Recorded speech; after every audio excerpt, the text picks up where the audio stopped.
You ever have that feeling where you know what you want to say in English, but the words just don't quite capture the exact precision you're after? Mm-hmm. Like you want to sound not just fluent, but, well, really articulate. Yeah, I think That's what we're diving into today, because if you're tuning in, you're likely someone who, values getting to the core of knowledge quickly and effectively. Exactly. And we've been looking at this really interesting video from the Interactive English YouTube channel. Okay. And instead of just like throwing a huge list of advanced words at you, it smartly groups the vocabulary. How so? Well, you've got adjectives for different contexts, plus verbs and nouns, all things that can really sharpen up your expression. Okay. So think of this less like a vocabulary lesson maybe, and more like us pulling out the most valuable bits from their work. Pretty much. Mm-hmm. We're giving you a kind of cheat sheet, really, helping you understand which words add real punch and clarity to your English. Right. The goal isn't just definitions, is it? No, not at all. We want to explore why these specific words are useful, how they subtly change the meaning, And ultimately help you express yourself with, well, more confidence and impact. Gets the idea. Okay, so the video kicks off with everyday adjectives, words you can sprinkle into regular conversations to sound maybe a little more sophisticated. Yeah, the first one is ubiquitous. Ubiquitous. How's the pronunciation on that one? It's ubiquitous. So stress on that second syllable. That it. Ubiquitous. It just means existing or being everywhere. The video uses Starbucks, McDonald's, classic examples. Right. Things you see all over. Yeah, but what's interesting about using ubiquitous is it sounds a bit more analytical than just saying common or everywhere. Okay. It suggests you've actually sort of observed this widespread presence. I see. So it's not just that there are lots of them, it's that they have a presence across a wide area. Exactly. So instead of there are coffee shops everywhere, you could say. Coffee shops are ubiquitous in this neighborhood. And it just adds a little bit of, weight to it. Precisely. Next one they cover is cumbersome. Cumbersome. K-U-M-bersome. Stress on the first syllable there. K-U-M-bersome. Okay. This one describes something difficult or burdensome. The video mentions moving furniture, which is a great physical example. Awkward, heavy. Yeah, definitely cumbersome. But it's also really useful for describing processes or situations that are just complicated and inefficient. Oh, right. Like trying to use a really clunky old website. You wouldn't just say it's difficult. Yeah. Cumbersome really captures that feeling of awkwardness and frustration, doesn't it? It does. It's more nuanced than just hard. Okay, good one. Then we have facetious. Facetious, emphasis on the second syllable. Facetious. So the video defines this as not meant to be taken literally or seriously. It's kind of between a joke and a lie, maybe a bit teasing. Like the example, don't listen to him, he's being facetious. Spot on. The key thing here is that there's this implied understanding, between the speaker and listener, that it's not meant seriously. Right. It's a way to be funny, but I guess it could be a bit risky if people don't get the tone. Oh, absolutely. Have you seen that happen, where someone takes a facetious comment the wrong way? Definitely. Sometimes it gets confused with sarcasm, which can land pretty negatively. Yeah, the line can be blurry. Facetious usually feels a bit lighter in intent, though. Okay. Next one is arduous. Arduous. Yeah. Stress on the first syllable, and that sound is quite soft, like a J. Arduous. Arduous. Got it. And this means difficult because it takes a lot of effort. Yeah, effort, thought, energy. The example was building a sandcastle. Seems simple, maybe? But if you're going for, like, a masterpiece. Exactly. It can actually be quite arduous. Very tiring. Makes sense. And I suppose it applies to mental tasks, too. Oh, for sure. Studying for a really tough exam, working through a complex problem at work. That can be arduous. It emphasizes that sustained effort. Good point. Okay, then we have presumptuous. Presumptuous. Stress on the second syllable. And notice that CM sounds like a Z. Presumptuous. Presumptuous. Right. This is about being disrespectful by doing something you shouldn't, taking liberties. That's it. Walking into a friend's house without knocking, that's a classic example. Yeah, that feels presumptuous. It's about overstepping those unspoken boundaries.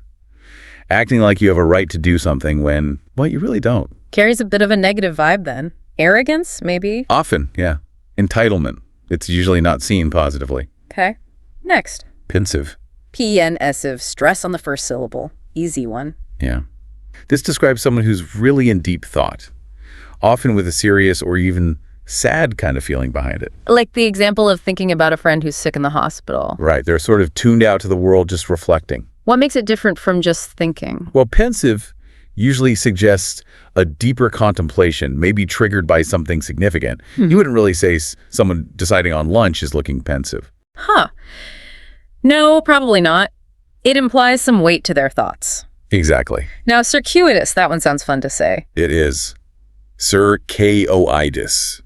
Stress on the second syllable. The first C is like S, and that Q is like circuitous. Circuitous. And it means a roundabout. A very roundabout way to get somewhere.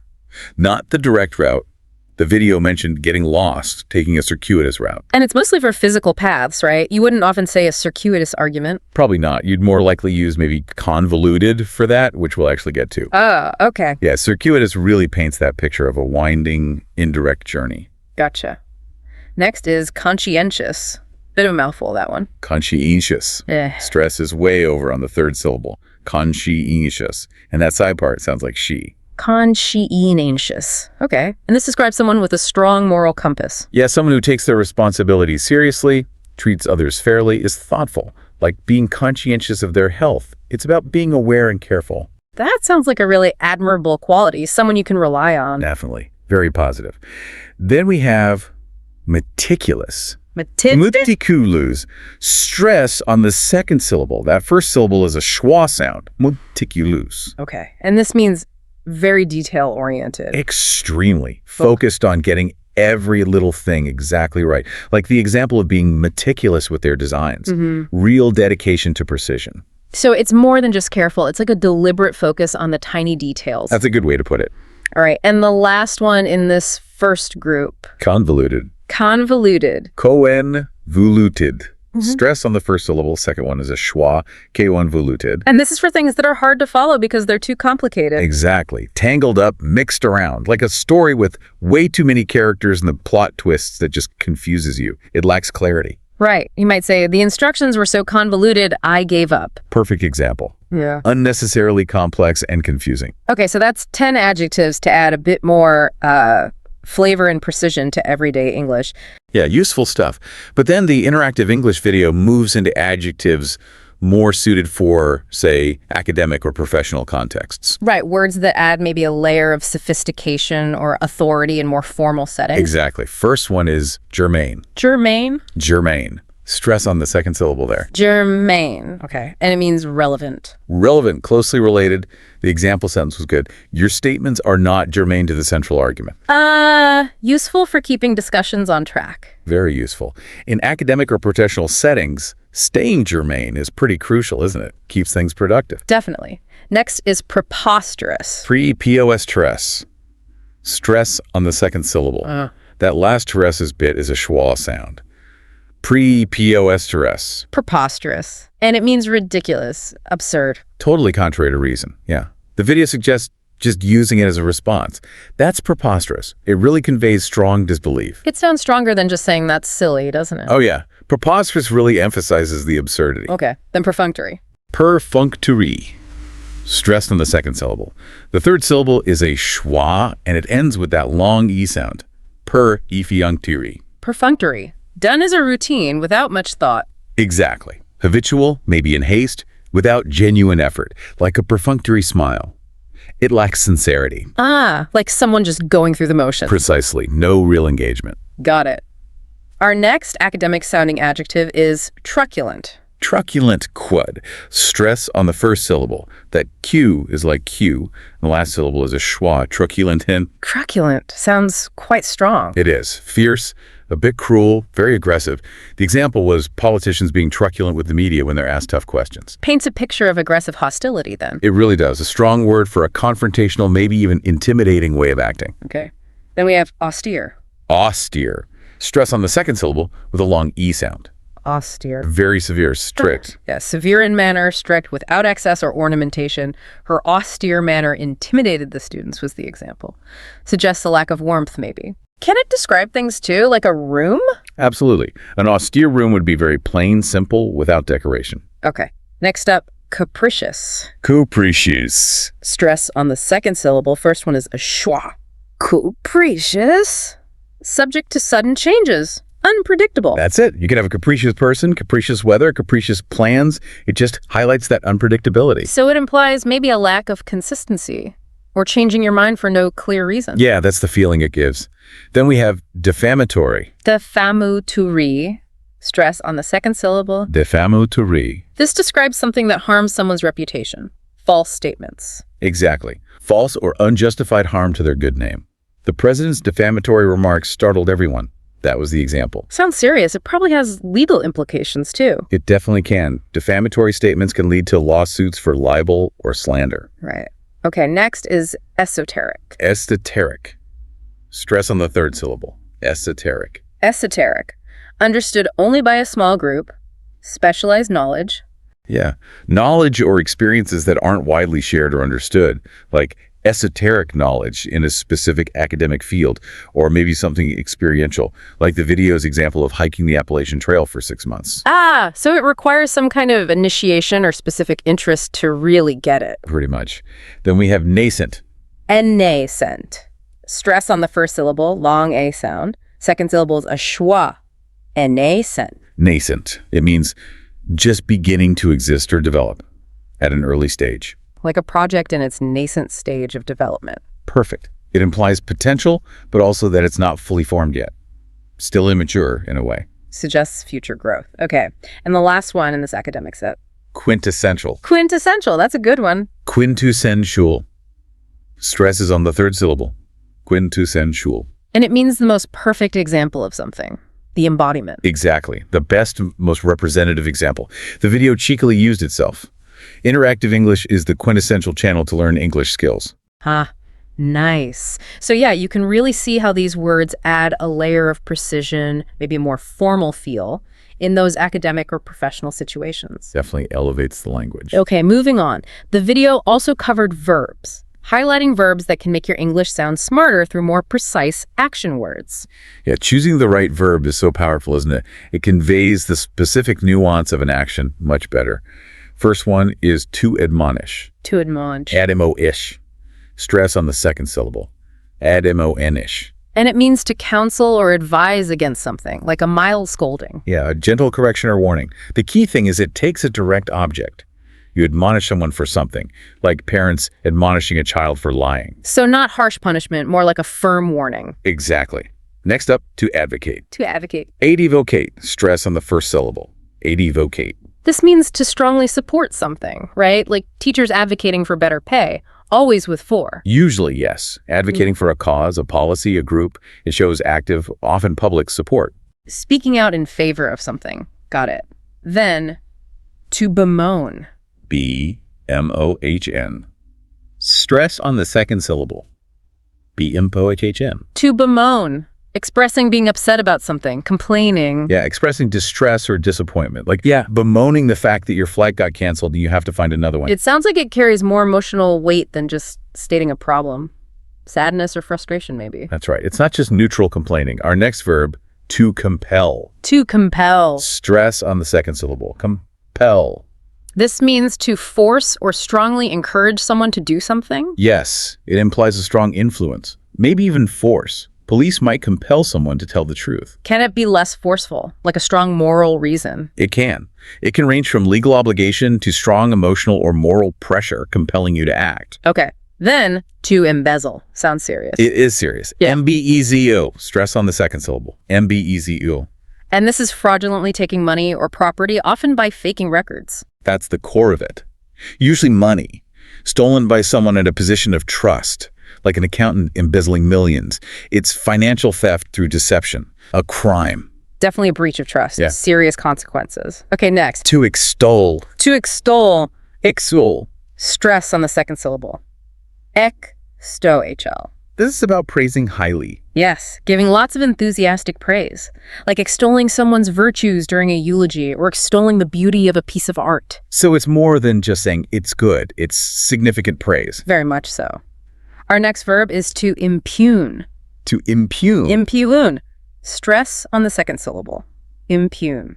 Impugn. To challenge the truth of something, cast doubt on someone's character. Exactly, like trying to impugn someone's integrity with false accusations. It's about questioning or attacking the validity or honesty of something or someone. Aims to undermine credibility then. That's the goal. Then we have to obfuscate. To obfuscate, love that word. AHB, fusscate.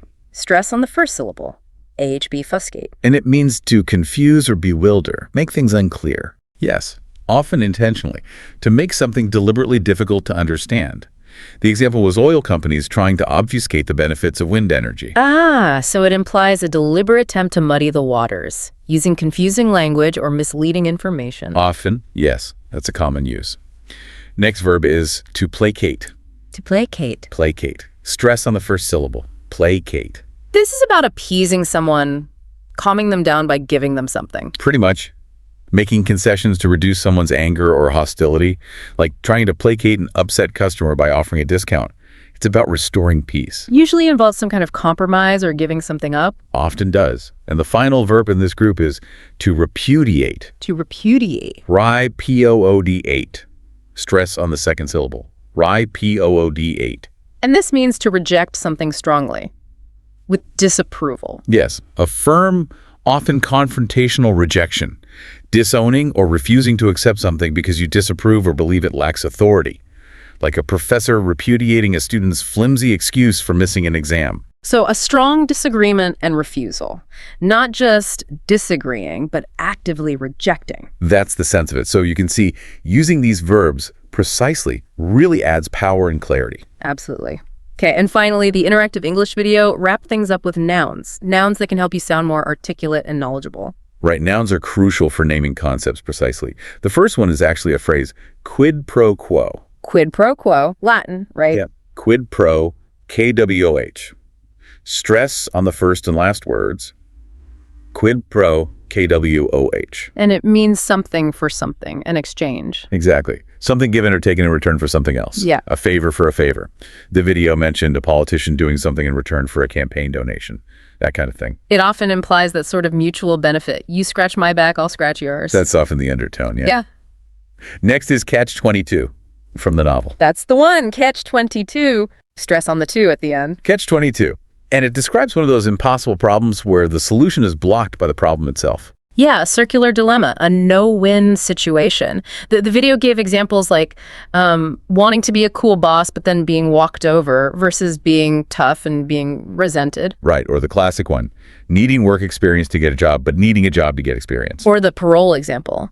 Need a job for parole, but hard for felons to get hired. It really captures that feeling of being stuck in a paradox. It does, often used just as a statement. It's a catch-22. Okay. Then we have epitome. IPIT. Oh, yeah. Stress on the second syllable. That third syllable is a schwa, and it ends with a long E. IPAE. Epitome, the perfect example of something. Yes, the person or thing that represents a class or quality perfectly to the highest degree. Like the video's example again. Interactive English is the epitome of English teaching excellence. The best representation, the highest standard. Got it. Next noun, dichotomy. Diotomy. Stress on the second syllable, third one's a schwa. Dichotomy. Dichotomy, a division between two opposing things. Exactly. A contrast between two things represented as fundamentally different or opposed, often used with between, the dichotomy between science and religion, or between city life and country life. Highlights that fundamental contrast, like good and evil. Classic dichotomy. Next up is myriad. Myriad! Stress on the first syllable, M-I-E-D. And this just means a very large number of things, like various. Yeah, a very great or indefinitely great number.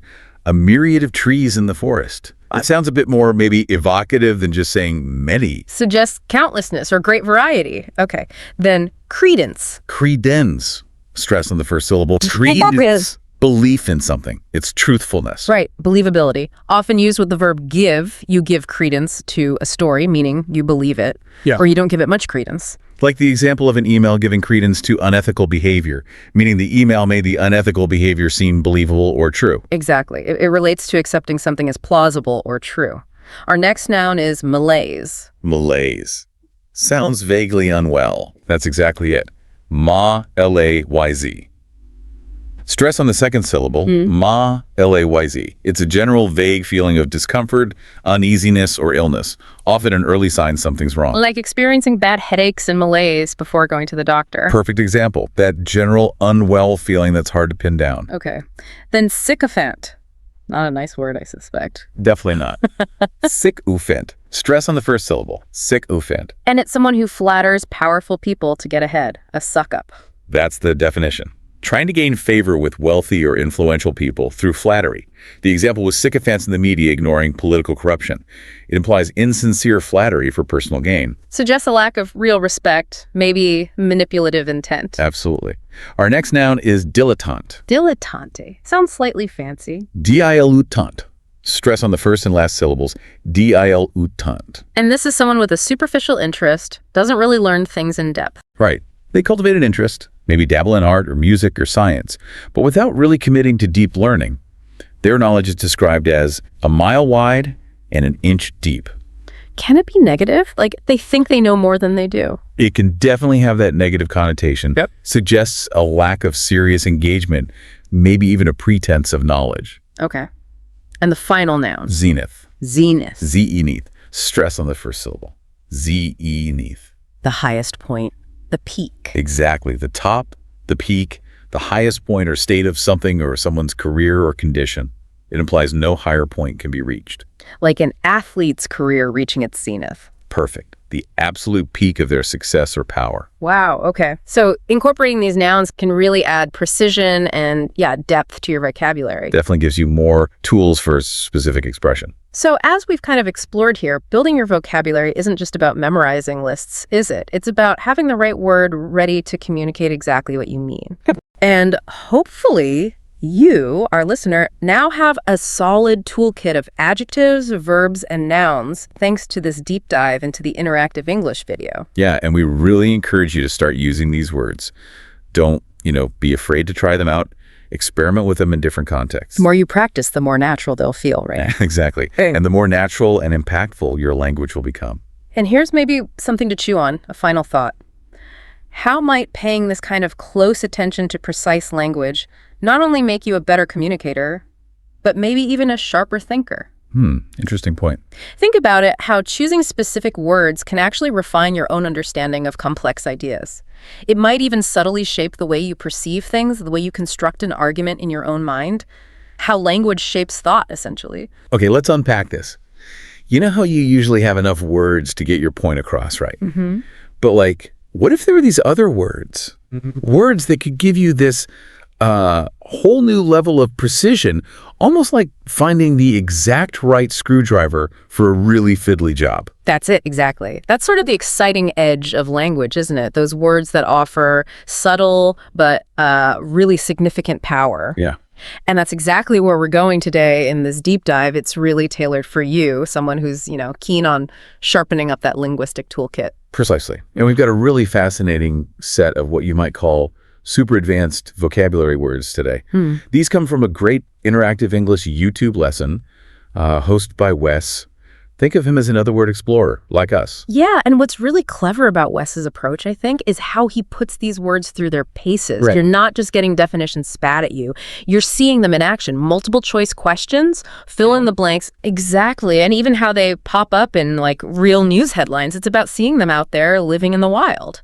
And that's pretty much our mission for you right now. We're going to dissect these words, look at how they behave in context, get a feel for when and where you might actually hear them or read them. Yeah. It's about moving past just recognizing them to really, truly understanding their impact. Yeah. So ready to unlock some of these linguistic insights. Absolutely.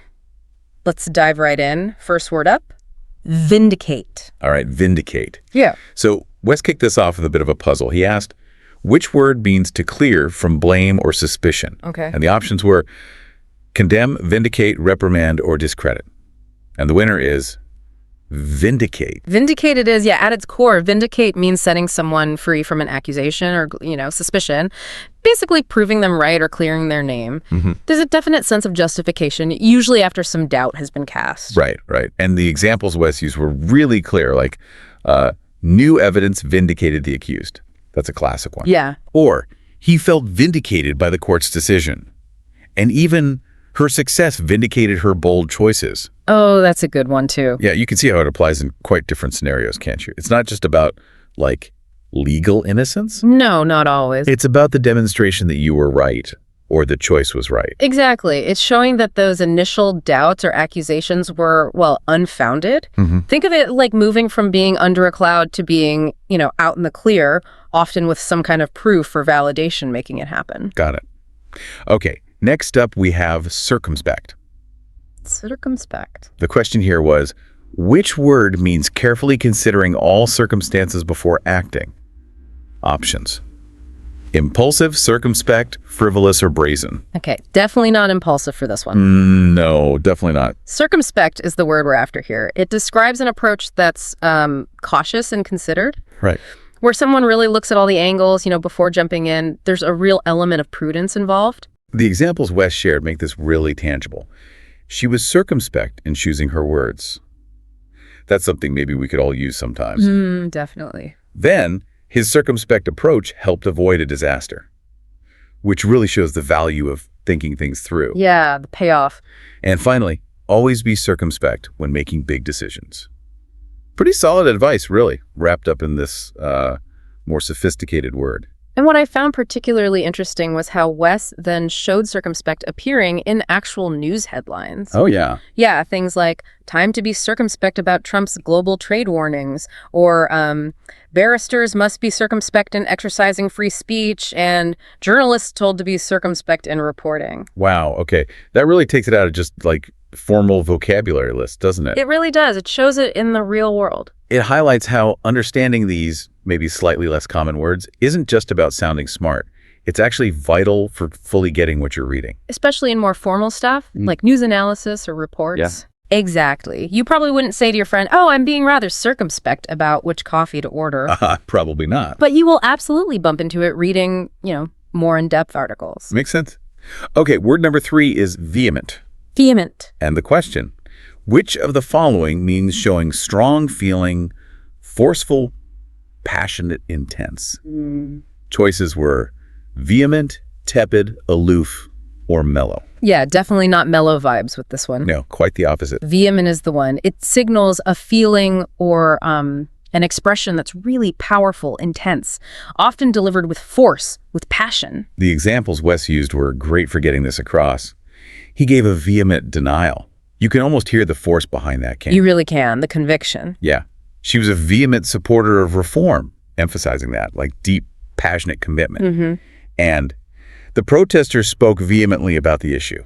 It just paints a picture of real emotional power being expressed. And it's useful to remember the adverb form, too, vehemently. Yeah. So you might read about someone, vehemently disagreeing with something or vehemently defending their position. Adds another layer to how that strong emotion comes out. Good point. Okay, moving along to succinct. Succinct. The question, which of the following means brief and to the point?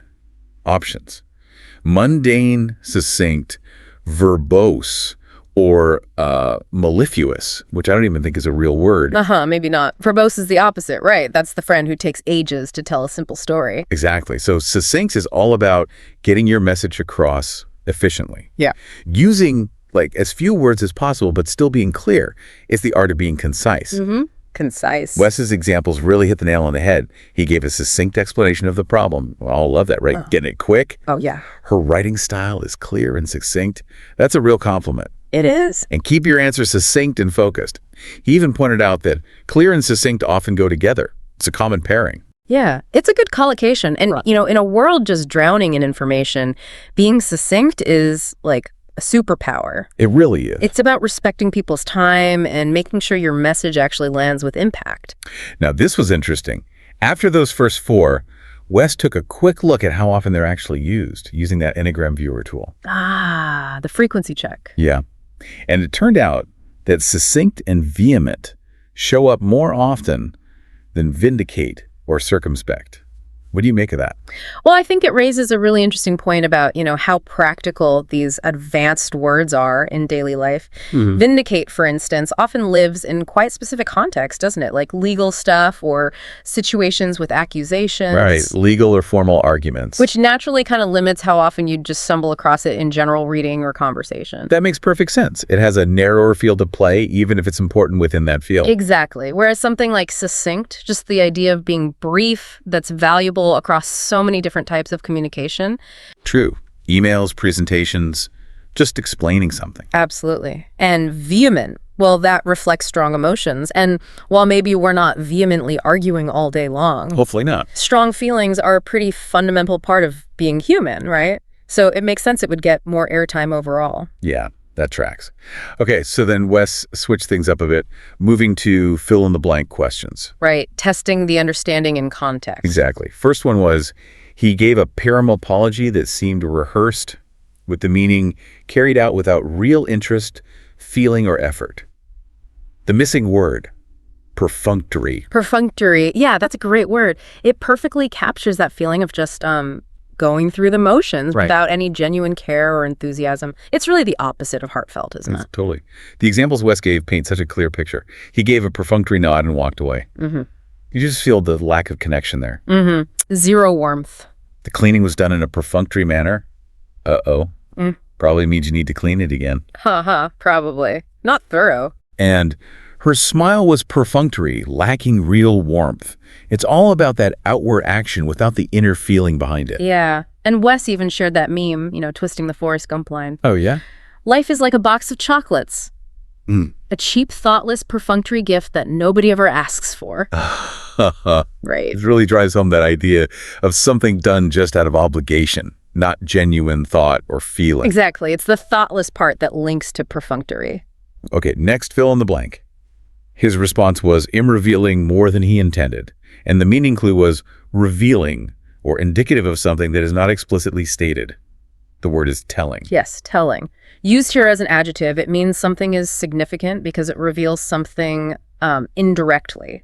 Ah, okay. It's when something hints at a deeper truth, but without actually saying it outright. And notice how Wes pointed out, it often comes after a verb like was or is. Right, like a predicate adjective. Exactly. The examples are so good for this one. Her silence was telling. Oof. Sometimes what's not said speaks volumes. The hesitation in his voice was telling. Suggests maybe uncertainty, or maybe even, not being entirely truthful. Could be. And it was a telling sign that something was wrong. Yeah, it's a subtle word, but really useful. It lets you point out those unspoken things, the implications, without having to spell it all out. Adds a layer of insight. Definitely. Okay, next. They found themselves in a mem situation with no easy solution, meaning exposed or involving danger or dangerous, perilous, risky. Answer. Precarious. Precarious. Yeah, that word perfectly captures a situation as unstable, maybe dangerous, definitely fraught with risk. It suggests a lack of security, a feeling that things could easily go wrong. Wes's examples make you feel that instability. The latter look precarious. Yeah, I'm not climbing that. Mediator. Their financial position is precarious. That signals real vulnerability, doesn't it? Big time. Worrying. And she was in a precarious state of health. Highlights a serious, risky condition. And remember that BuzzFeed headline reference Wes used about kids in precarious situations. Oh yeah, with the bike. Yeah, the kid wobbling on the bike. It makes the meaning so immediate, so visual. It's being in a position where one wrong move could lead to disaster. Got it. Okay, last fill in the blank. Despite the pressure, she remained and handled the situation with grace, meaning having or showing calmness in a crisis.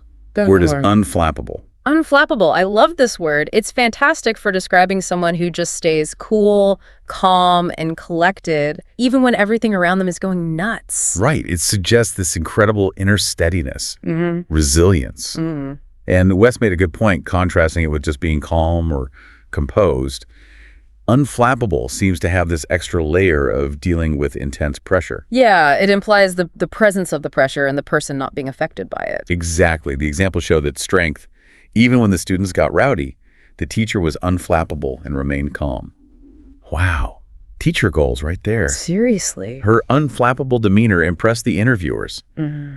That definitely conveys confidence, doesn't it? Oh, absolutely. And He remained unflappable even after the shocking news.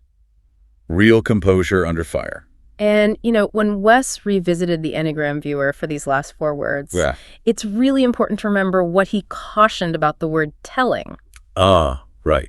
Because it can be a verb, too. Exactly. The tool doesn't distinguish between telling the adjective, meaning revealing, and telling the verb, like telling a story. So his high frequency probably reflects both uses. Most likely, yeah. So you can't just take the frequency data as proof that the adjective telling is super common on its own. Good point. Uh-huh. It's a reminder that these tools give you data, but you still need context and understanding. Precisely. Language is tricky that way. Data helps, but it's not the whole story. Absolutely. Yeah. Okay, so then Wes switched formats again slightly. He presented the word first, then gave example sentences and asked for the meaning based on those. Right, working backwards from the examples. First up was cogent, sentences like, she made a cogent argument for her case. His explanation was both cogent and thorough. And the lawyer presented a cogent summary. So looking at those, what does cogent seem to suggest? Well, the common thread seems to be something that's clear, it makes sense, it's well-reasoned, and it probably convinces you.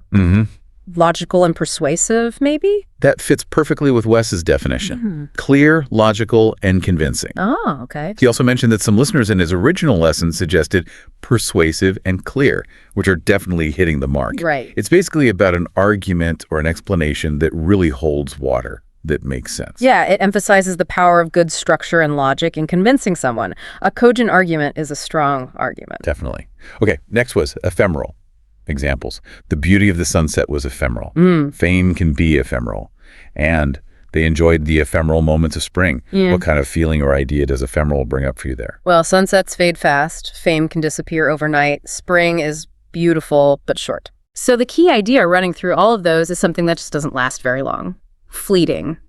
Temporary. Exactly. Wes's definition was right there. Oh. Lasting for a very short time. Fleeting. Temporary. Got it.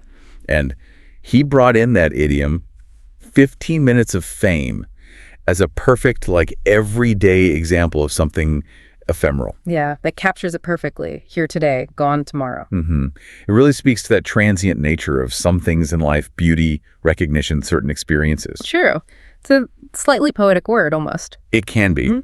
Okay, third word in this group was ubiquitous. Sentences. Nowadays, smartphones have become ubiquitous. Tell me about it. Right. Her laughter was as ubiquitous as her optimism, and social media is ubiquitous in today's society. Yeah. This feels like a word that has itself become, ubiquitous when we talk about modern life. Yes, absolutely. Ubiquitous basically describes something that seems to be present or appearing absolutely everywhere. All over the place. Yeah, widespread, commonplace. Those examples of smartphones and social media are perfect illustrations. They are virtually inescapable now. Definitely. Wes mentioned he'd use this word himself in other lessons. I'm not surprised. It makes sense, given how relevant it is to so much of our, interconnected world. It almost defines certain modern technologies or trends. It really does. It's a powerful word for describing something that's become just a fundamental, pervasive part of our environment or our culture. Yeah. Okay, finally in this set, we have candor. Candor. Examples. She spoke with candor about her experiences. Okay. His candor earned him respect. And I appreciate your candor on this matter. What's the vibe candor gives off in these sentences? It feels like it's about honesty, openness, telling it like it is. When someone speaks with candor, they're being frank, truthful, maybe even when the subject is a bit difficult. Sincerity seems key. Precisely. Wes defined it as the quality of being honest and telling the truth, frankness, openness. Makes sense. And he also helpfully pointed out the related adjective, candid, which you might actually hear a bit more often, like a candid photo or a candid conversation. Ah, right. Candid. Yeah, that's probably more common. Candor is the noun form. Exactly. And it's a quality that's often really valued, isn't it? In relationships, at work. It builds trust. It certainly does. Fosters clear understanding, even if the truth is tough. And then Wes wrapped things up by looking at the Enneagram viewer frequencies for these last 4. Cogent, ephemeral, ubiquitous, and candor. Okay. How did they stack up? Well, he noted the really high frequency of ubiquitous, which, as we said, isn't that surprising given modern life. Right. Smartphones everywhere. But also the surprisingly high frequency of ephemeral, maybe higher than you'd guess, Oh, interesting. while also acknowledging that Our gut feeling might tell us cogent feels more common because we hear phrases like a cogent argument. Yeah, I can see that. Maybe ephemeral pops up more in literature or reflective writing. Could be. Again, it just shows how subjective experience and the raw data can sometimes give you slightly different perspectives on word usage. Exactly. It reinforces that whole idea that word frequency is just one piece of the puzzle. It doesn't tell you everything about how or why we use a word. So there you have it. A really thorough exploration of some genuinely advanced vocabulary, all sparked by that lesson from Wes on interactive English. Yeah, it was a good set of words. We've gone beyond just the definitions, hopefully, to see how these words actually function and where you might run into them. And hopefully this deep dive has given you, the listener, not just a list of new words to maybe memorize. Right, not just flashcards. But a deeper appreciation for the nuances, how these specific terms can add real precision and impact both to your understanding when you read or listen, and maybe even to your own communication. Yeah, our aim was really to give you a more efficient route to understanding these terms. And even if some, like maybe vindicate or circumspect, appear less often, each one still offers a really valuable tool for navigating the complexities of language when you do encounter it. And the real learning, as always, kind of starts now, right? As you start to actively listen and read with these words kind of in the back of your mind. Listening them. Yeah, pay attention to how they're used in different contexts. That's where their true meaning and their power will really click for you. Absolutely. Start noticing them. And you might be surprised how often they pop up and how much more deeply you understand the message when they do. So, for our final thought today, maybe consider how consciously choosing more precise vocabulary like some of these words we discussed could subtly reshape the impact of your own communication. What new shades of meaning might you unlock when you select just the right word? Okay, you know that feeling when you're searching for just the right word in English. It's there. You can almost taste it, but the usual suspects just don't quite cut it. Maybe for an email or, just trying to be a bit more precise. Absolutely. And that precision, that's really what we're digging into today.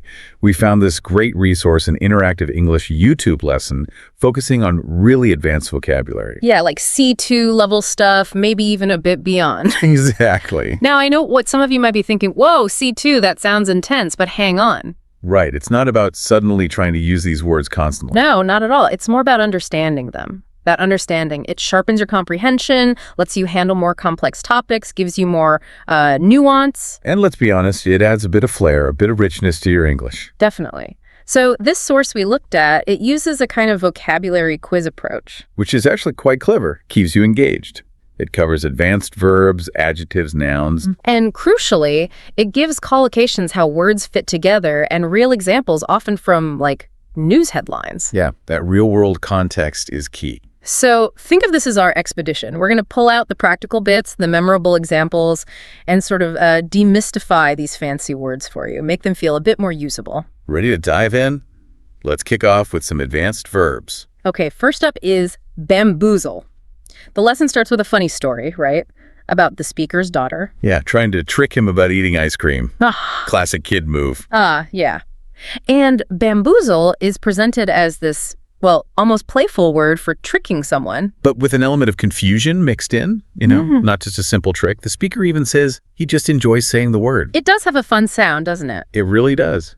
But then the lesson cleverly shows it's not just playful. It uses news headlines. Right, why smartphones bamboozle politicians. That suggests they're just sort of bewildered by the tech, can't quite grasp it. Exactly. Or the one about holiday companies trying to bamboozle people with really long, complicated terms and conditions. Okay, so that's deliberate confusion to mislead. And then there's the sports example, a GAA star bamboozling an opponent with skill. Outsmarting them, basically. So across these examples, the core is tricking or deceiving. Often by making things confusing or complicated. It's got a bit more weight than just trick. Implies that mental fog, almost. Okay, got it. Moving on, the next verb came up in a fill in the blank. After the controversy, his chances of winning the election started to hap.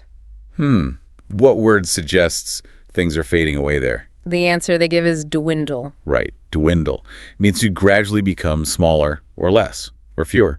shrinking over time. The lesson lists synonyms too, like abate, decline, diminish. Yeah. Some less common ones in there as well. Yeah, but dwindle has that specific feel of something slowly fading, wasting away, doesn't it? You can almost picture those election chances just evaporating. Yeah, it's more evocative than just saying they decreased. Definitely. And you can think about how opportunities might dwindle, or resources, or even enthusiasm for something if it's not kept up. Okay, good one. Next sentence. His injury could the team's chances of winning.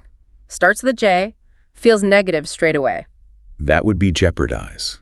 Powerful verb. It means to put something or someone in danger of loss, harm, or failure. And the lesson highlighted collocations here, which is super useful. Oh, absolutely. Shows how it works in practice. Things like jeopardize chances, jeopardize safety, jeopardize relations. Jeopardize health, a mission, even jeopardize everything. Wow. Yeah, it really underlines the potential negative consequences. Yeah. That something valuable is at risk. They also mentioned at risk of jeopardizing. Right, another common structure. Okay, so jeopardize is about putting something important in danger. Precisely. Okay, next one. He refused my offer immediately and said that he would not even such a low offer. This verb starts with E. It's a common word, but maybe a less common meaning. Ah, yes. This is entertaining, but not like entertaining guests. Right, not making someone laugh. No, in this context, to entertain an idea or suggestion means to give it attention, to consider it. And here's the interesting bit the lesson pointed out. It's often used in the negative. Exactly. Saying he wouldn't even entertain the offer feels stronger than just he rejected it. It's like he refused to even think about it for a second. Total dismissal. Yeah. Like the other examples. Won't entertain accusations, wouldn't entertain outlandish suggestions. It's shutting the door completely on the idea. Yeah, a subtle but powerful way to show refusal. Okay, last verb in this section, articulate. The sentence was, he was able to effectively technicate again the new company policy.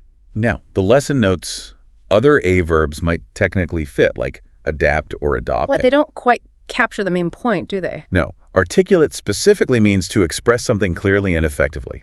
It's about the quality of the communication itself. Getting the idea across well. Right, and there's that pronunciation point too, which is easy to trip up on. Oh yeah, the verb is articulate, long A. But the adjective is articulate, short I.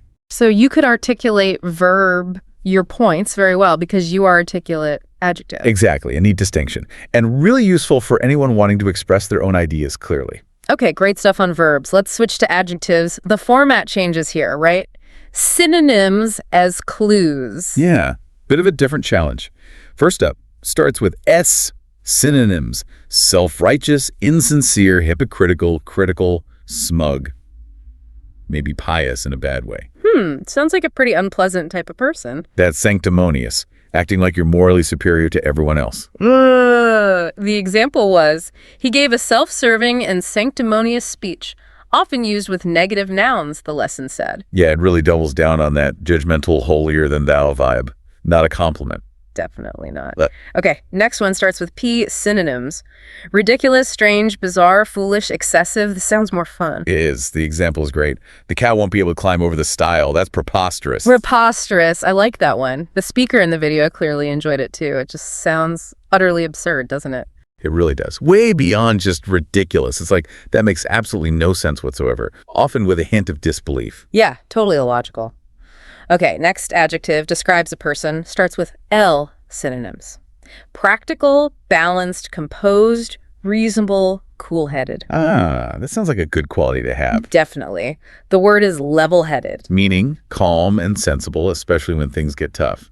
The example was, my colleague works well under pressure. She's very level-headed. High praise, especially at work. Someone reliable keeps their cool. Exactly, a very positive trait. Okay, next one starts with D, synonyms. Alarming, awful, dire, disheartening, dreadful. Oof, sounds heavy. It does. This is daunting, Daunting meaning. causing fear or apprehension, something that feels intimidating or overwhelming, like the example. He faces the daunting prospect of up to 3 different exams in one day. Yikes. You can feel the stress in that sentence, that weight of the challenge ahead. It captures that feeling of being faced with something really difficult. All right, last adjective. Starts with E, synonyms. Atrocious, deplorable, extreme, flagrant, glaring. sounds seriously bad. It is. The word is egregious. Egregious, meaning outstandingly bad. Shocking. Exactly. Like the example, he made an egregious mistake. It implies the mistake wasn't minor. It was really bad, possibly obvious, and unacceptable. Got it.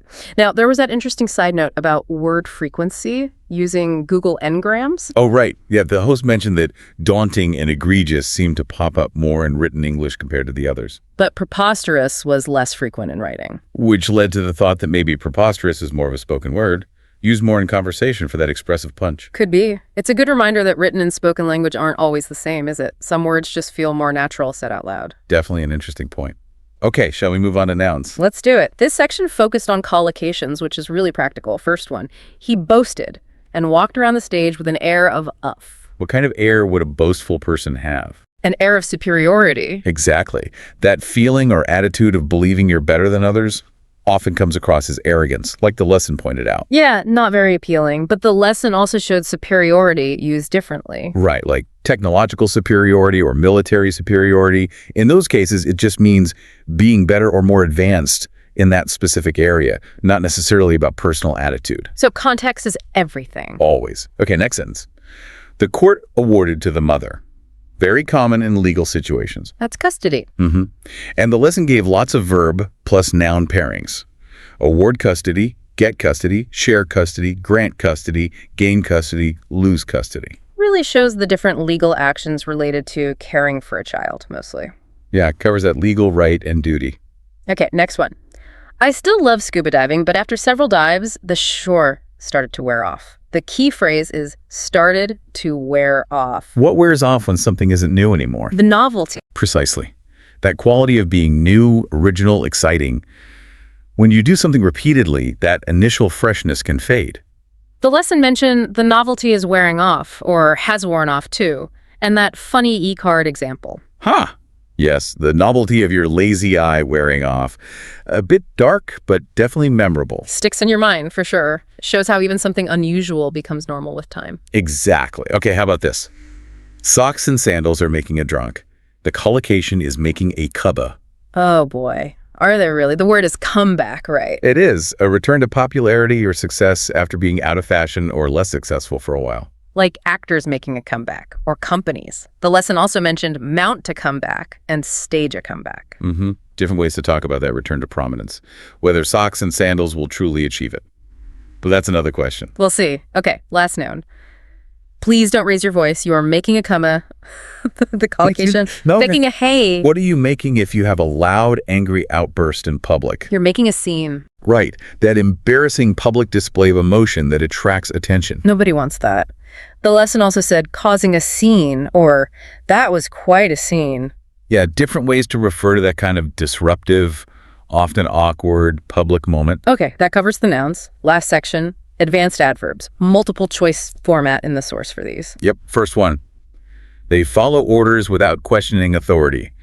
Options were blindly, okay. Has to be blindly follow orders, doing it without thinking or questioning. Exactly. Strong collocation.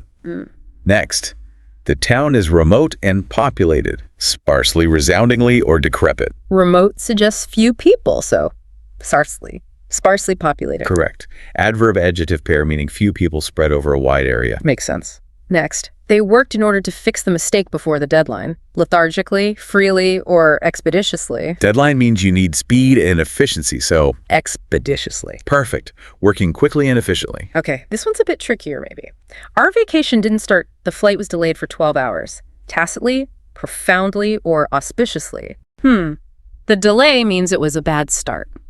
Auspiciously means suggesting a good future. So if you negate it, didn't start auspiciously. You got it. It didn't start in a way that suggested good things to come. Clever use of the negative there. Yeah, that's neat. Okay, last one. They ignored any evidence that did not support their theory. Meticulously, ardently, or blithely. Which one suggests ignoring something in a cheerful, almost careless way? That sounds like blithely, to blithely ignore. Exactly. Ignoring important stuff in a happy-go-lucky, unworried way, even when maybe you shouldn't. A sort of cheerful indifference. Okay, wow. We've covered a lot of ground there. Verbs, adjectives, nouns, adverbs. Yeah, quite a range of advanced vocabulary from that one lesson. And hopefully for you listening, seeing how these words work, especially with the collocations and examples, makes them feel a bit less intimidating. Right. It's about boosting that understanding, being able to recognize them and appreciate the nuance they add. It really does enhance your precision and how you engage with English. So maybe a final thought for you to mull over. Think about maybe 1 or 2 words or maybe a collocation from this deep dive that kind of stuck with you. Yeah, make one that resonated. And just, think about how you might use it this week. Could it help you say something more precisely, or maybe just add that little bit of extra impact? It's a great way to start integrating them. Find those small opportunities. Absolutely. Well, thanks for diving deep into advanced vocabulary with us today. Hope you found it useful. Until next time. All right. Let's supercharge that everyday English, huh? Sounds good to me. We're going to dive deep into 33 words.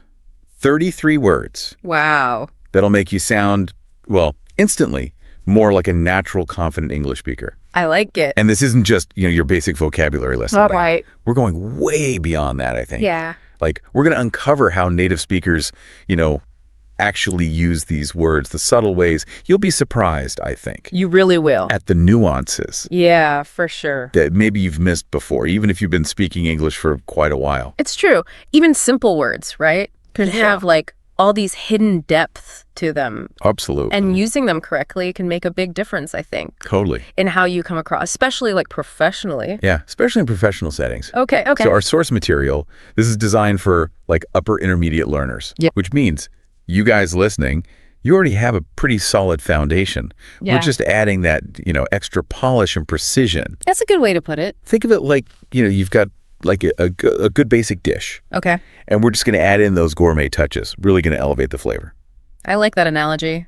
We've got some tasty ingredients to work with today. Oh, we do? Yeah. Absolutely. Okay, so let's start with these essential words for daily conversations, right? This is the kind of stuff you need to just, navigate life. Yeah, just get things done. Errands, appointments, all that good stuff. Yeah, exactly. The building blocks, right? Yeah. Fluent communication. Master these, and you'll be able to handle almost any everyday situation, I think. Totally. And the first word that jumps out at me is convenient. Okay. I mean, it seems pretty straightforward, but I've noticed, I don't know if you've noticed this too, native speakers use it to soften requests, Oh, yeah. or suggestions. Instead of just saying, can you meet me at 2 p.m.? Yeah. They'll say, would 2 p.m. be convenient for you? That's a great observation. Yeah, it adds that layer of politeness, Yes. consideration, right? Yeah. Which can really make your interactions, go much more smoothly. It shows that you're thinking about their schedule and their preferences. It's such a little linguistic trick, It is. but it makes you sound so thoughtful. Mm-hmm. Okay. Now, another word in this category is confirm. Okay. Yeah. It's obviously important, right? Right. For making sure everyone's on the same page. But I've noticed it's also often used in emails, to add that sense of urgency or importance. Totally. You notice that? Absolutely. Yeah. Just adding a simple phrase like, please confirm your attendance. It can subtly nudge someone to respond quickly, Yes. right? And it shows that you're taking the matter seriously. Yeah. And you expect them to do the same. Right. It's almost like a gentle reminder disguised as a polite request. That's good stuff. Okay, let's shift gears a little bit to the workplace. Workplace and business vocabulary. You love to see it. I mean, you got to love it, right? Well, they might not always spark joy, Yeah, that's true. these words, but they're definitely essential for, succeeding in a professional environment. They really are. And one word that always makes people cringe a little bit is deadline. Okay. But, think about how native speakers use it, though. It's not always this harsh, immovable wall, You're right. It's not always a hard stop. Right. Yeah. They often soften it by using, phrases like let's aim for, or ideally we'd like to have this by. Right. It frames the deadline as a shared goal rather than a command. Exactly. So it's not just about meeting the deadline. Mm-hmm. It's about how you communicate it, the tone. Exactly. Yeah. And another word in this category I find fascinating is prioritize. Oh, yeah. Real power word, I think. It is. Because it shows that you're in control of your workload, right? Yeah. It's like saying, I've got a lot on my plate, Yeah. but I know what's most important. Yeah. And it can be a great way to, push back politely if someone is asking you to take on too much, right? You could say, I need to prioritize my current tasks, but I can take a look at that next week. Okay, that's a good move. I like that. I'm going to try that one. All right. So let's talk about something a little bit less stressful, maybe. Shopping and money vocabulary. Okay, I like it. I got to admit, I do love like browsing online stores and comparing prices. Who doesn't? Who doesn't enjoy a good bargain hunt? Right. Yeah. But even when you're dealing with money, there are like subtle ways to use language that can make you a more like informed and confident consumer. I think so too. For example, I've noticed that native speakers use purchase a lot Yeah. when they want to sound more like deliberate, Oh. intentional about their spending. It's not just buying something, it's like making a considered choice. You're right. It elevates it, right? Right. Like buying to something more thoughtful, especially like when dealing with larger purchases. Exactly. Like you're saying, I didn't just impulse buy this. I carefully considered my options and I made a conscious decision to purchase it. Right. And that can be a powerful distinction, Yeah. both for your own like financial awareness, right? Mm-hmm. But also for how other people perceive your spending habits. Okay. Let's move on to social and entertainment vocabulary. Fun stuff. Yeah. The words we need to connect with others and have some fun. Yeah, this is where language comes alive, I think. Sharing experiences, expressing emotions, creating memories. And one word that immediately brings those good vibes is concert. Oh, yeah. I just love how it like conjures up images of like live music, crowds of people singing along, just pure energy. It really does. It encapsulates like a whole sensory experience, right? Like, and notice how native speakers use like all these vivid adjectives, right, to describe concerts. Like unforgettable, you know? Yes. Electrifying, soul-stirring, like they're painting a picture with their words. They really are. It's like they're inviting you to relive the experience with them.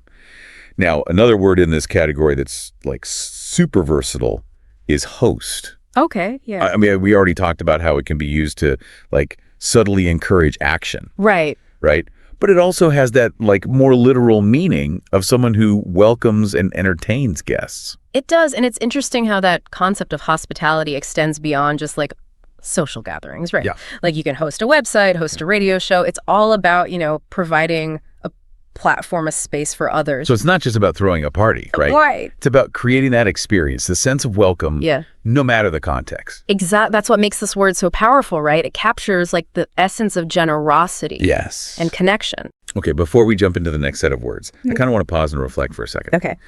What's like standing out to you so far? Any words you're particularly like excited to try out using in your own conversations? I think for me, I'm really intrigued by how native speakers use, you know, convenient and confirm to like subtly influence interactions, right? Yes. It's a good reminder that even like seemingly simple words can be used strategically to get a specific outcome. 100%. I'm already thinking about how I can weave those into like my emails, Yeah. my conversations. Yeah, and don't forget about like prioritize. Oh, yeah. Right. That's a good one. Such a powerful word for like setting boundaries, It is. managing expectations, both in like professional and personal settings. Absolutely. It's like a magic word for staying in control of your time and energy. All right. Are you ready to explore some more? I am. I'm excited. I'm eager to see what other like linguistic gems we uncover here. I think we're going to find some good ones. Me too. All right, so Yeah. let's keep this vocabulary train rolling. Let's do it. I feel like, you know, Yeah, my English muscles are getting stronger already. for sure. What's next on our list? Well, let's delve into a word that's, you know, essential for those moments when plans change. Yeah. You know, the inevitable cancel. Oh, yeah. Cancel? Yeah, you know, it might not be the most Right. pleasant word to utter, No. but mastering its nuances, I think, can save you from some awkward situations. Oh, tell me about it. Yeah. I've had my fair share of last-minute cancellations. Oh, sure. And I think knowing how to like communicate those clearly Yeah. and politely Right. is key. It really is. And it's not just about saying, I can't make it, Yeah, right? right. Native speakers will often use phrases like, something came up, or Right. I have to reschedule, Yeah. which, you know, just sound less abrupt. Yes. And they offer like a sense of explanation. Right. Without going into like unnecessary detail. It's like, you're being direct, Yeah. but also considerate. Exactly. It's all about striking that balance. And that brings us to another essential word, feedback. Oh, yeah. We all receive feedback, whether we seek it out or not. Sure. And I think knowing how to use this word effectively can make all the difference in our personal and professional growth. Yeah, I totally agree with that. Yeah. Feedback can be a powerful tool, It is. for learning and improvement, but it can also be kind of tricky to navigate. You know what I mean? For sure. I've noticed that native speakers often soften the blow of constructive criticism by framing it as observations or suggestions rather than outright judgments. Right. So instead of saying, you should have done this or you did this wrong, they might say something like, I noticed that. Or have you considered? Right. Yes. Creates a much more collaborative, a less confrontational tone. It's like you're part of the solution instead of being the problem. Exactly. Okay, let's shift gears to something a little lighter. Entertainment.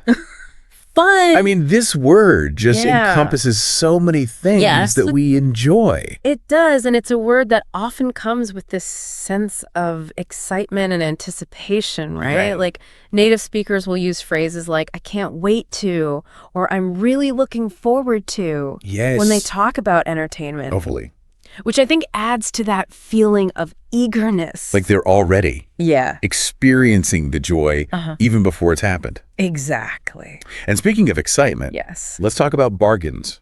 All right. Who doesn't love a good bargain? Bargain hunting. Yeah. It's practically a sport for some people. It is. And native speakers have like this whole arsenal of vocabulary for describing their amazing finds, right? So they might say something is a steal, a great value, or worth every penny. Oh, I love that. Yeah. It's like they're giving you permission to like indulge without feeling guilty. Yeah, exactly. Now, on the flip side of bargains, there's the reality of expenses. Right. That's true. And this is where the words expensive and affordable come in. Yeah. It's not just about stating facts. It's about expressing opinions, for sure, preferences, right? Yeah. Native speakers might say something like overpriced or a bit steep or reasonably priced, depending on the speaker. So it's not just about the price tag. It's about how that price makes you feel and how you want others to perceive it. Exactly. Using language to convey your personal value system when it comes to spending. Love that. Okay, before we wrap up this section, let's tackle a word that's super essential for any consumer. Refund. Oh, yes. Refund. Ah, yes. The magic word. Right. That can save the day when a purchase goes wrong. Totally. But I've noticed native speakers often approach refund requests with a certain level of diplomacy. Yes. Like they're not just demanding. Right. They're very tactful about it. That they might start by, expressing understanding, acknowledging the inconvenience before actually stating their request. So, phrases like, I understand this is probably not your fault, but, or I'm really disappointed with this purchase and I was hoping, things like that can go a long way in getting a positive response. It's like you're appealing to their sense of fairness and customer service. Exactly. And not just demanding a refund outright.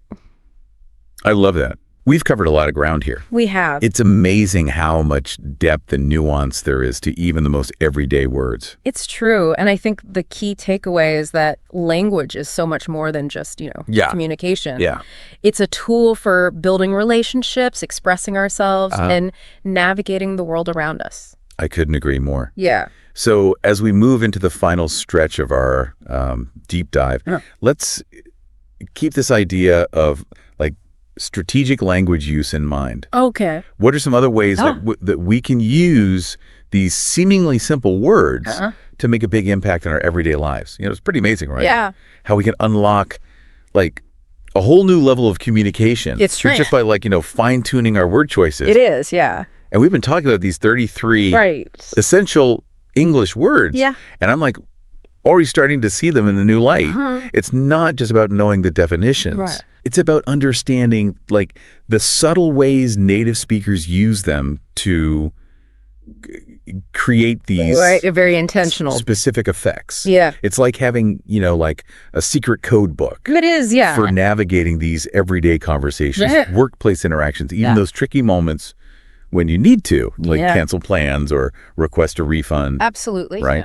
Yeah. And the best part is these secret codes are actually pretty simple Yeah, I think so too. to implement. Once you're aware of them, right? Once you're aware of them, Yeah. it's all about like paying attention to the details, Yeah. listening Yeah. to how native speakers use the language, and then, Mm-hmm. trying it out yourself. And don't be afraid to experiment, right? Oh, yeah. That's the beauty of language. It's Yeah. constantly evolving. Yeah. So there's always room to Room. play around with Gosh. different words and phrases and see what works best for you. That's such a good point. It's like, like learning a new dance move. Oh, yeah. You might feel a bit awkward at first. Yeah, for sure. But the more you practice it, Yeah, the smoother and more natural it becomes. exactly. And just like dancing, the key is to have fun with it. Yes. Don't get too bogged down in the rules. Right. Don't worry about making mistakes. Yeah. Just, the most important thing is to communicate Yeah. effectively and connect with others. I love that. And that brings me to a little challenge Okay. I want to give to our listeners. Right. Now that we've explored these 73 words, Yeah. I want you to pick just 5 Okay. that really resonate with you. Yeah. 5 words that you think you could start using more consciously Yeah. in your everyday life. Okay. Maybe it's convenient for making those polite requests Uh-huh. or prioritize for setting those boundaries Yeah. at work. Yeah. Or even bargain Yeah. for bragging about your latest shopping score. I like it. Whatever words speak to you, I want you to Yeah. make a commitment to use them this week. All right. See how it feels? Mm-hmm. Notice how people react. Yeah. I bet you'd be surprised at the difference it makes. I love that challenge. Me too. It's a great way to, put these words into practice and see the Yeah. power of nuanced language Yes. in action, That's good action. And who knows, you might even inspire others to start paying closer attention Right. to their own word choices. All right, so as we wrap up this deep dive into everyday English, let's leave our listeners with one final thought. Okay.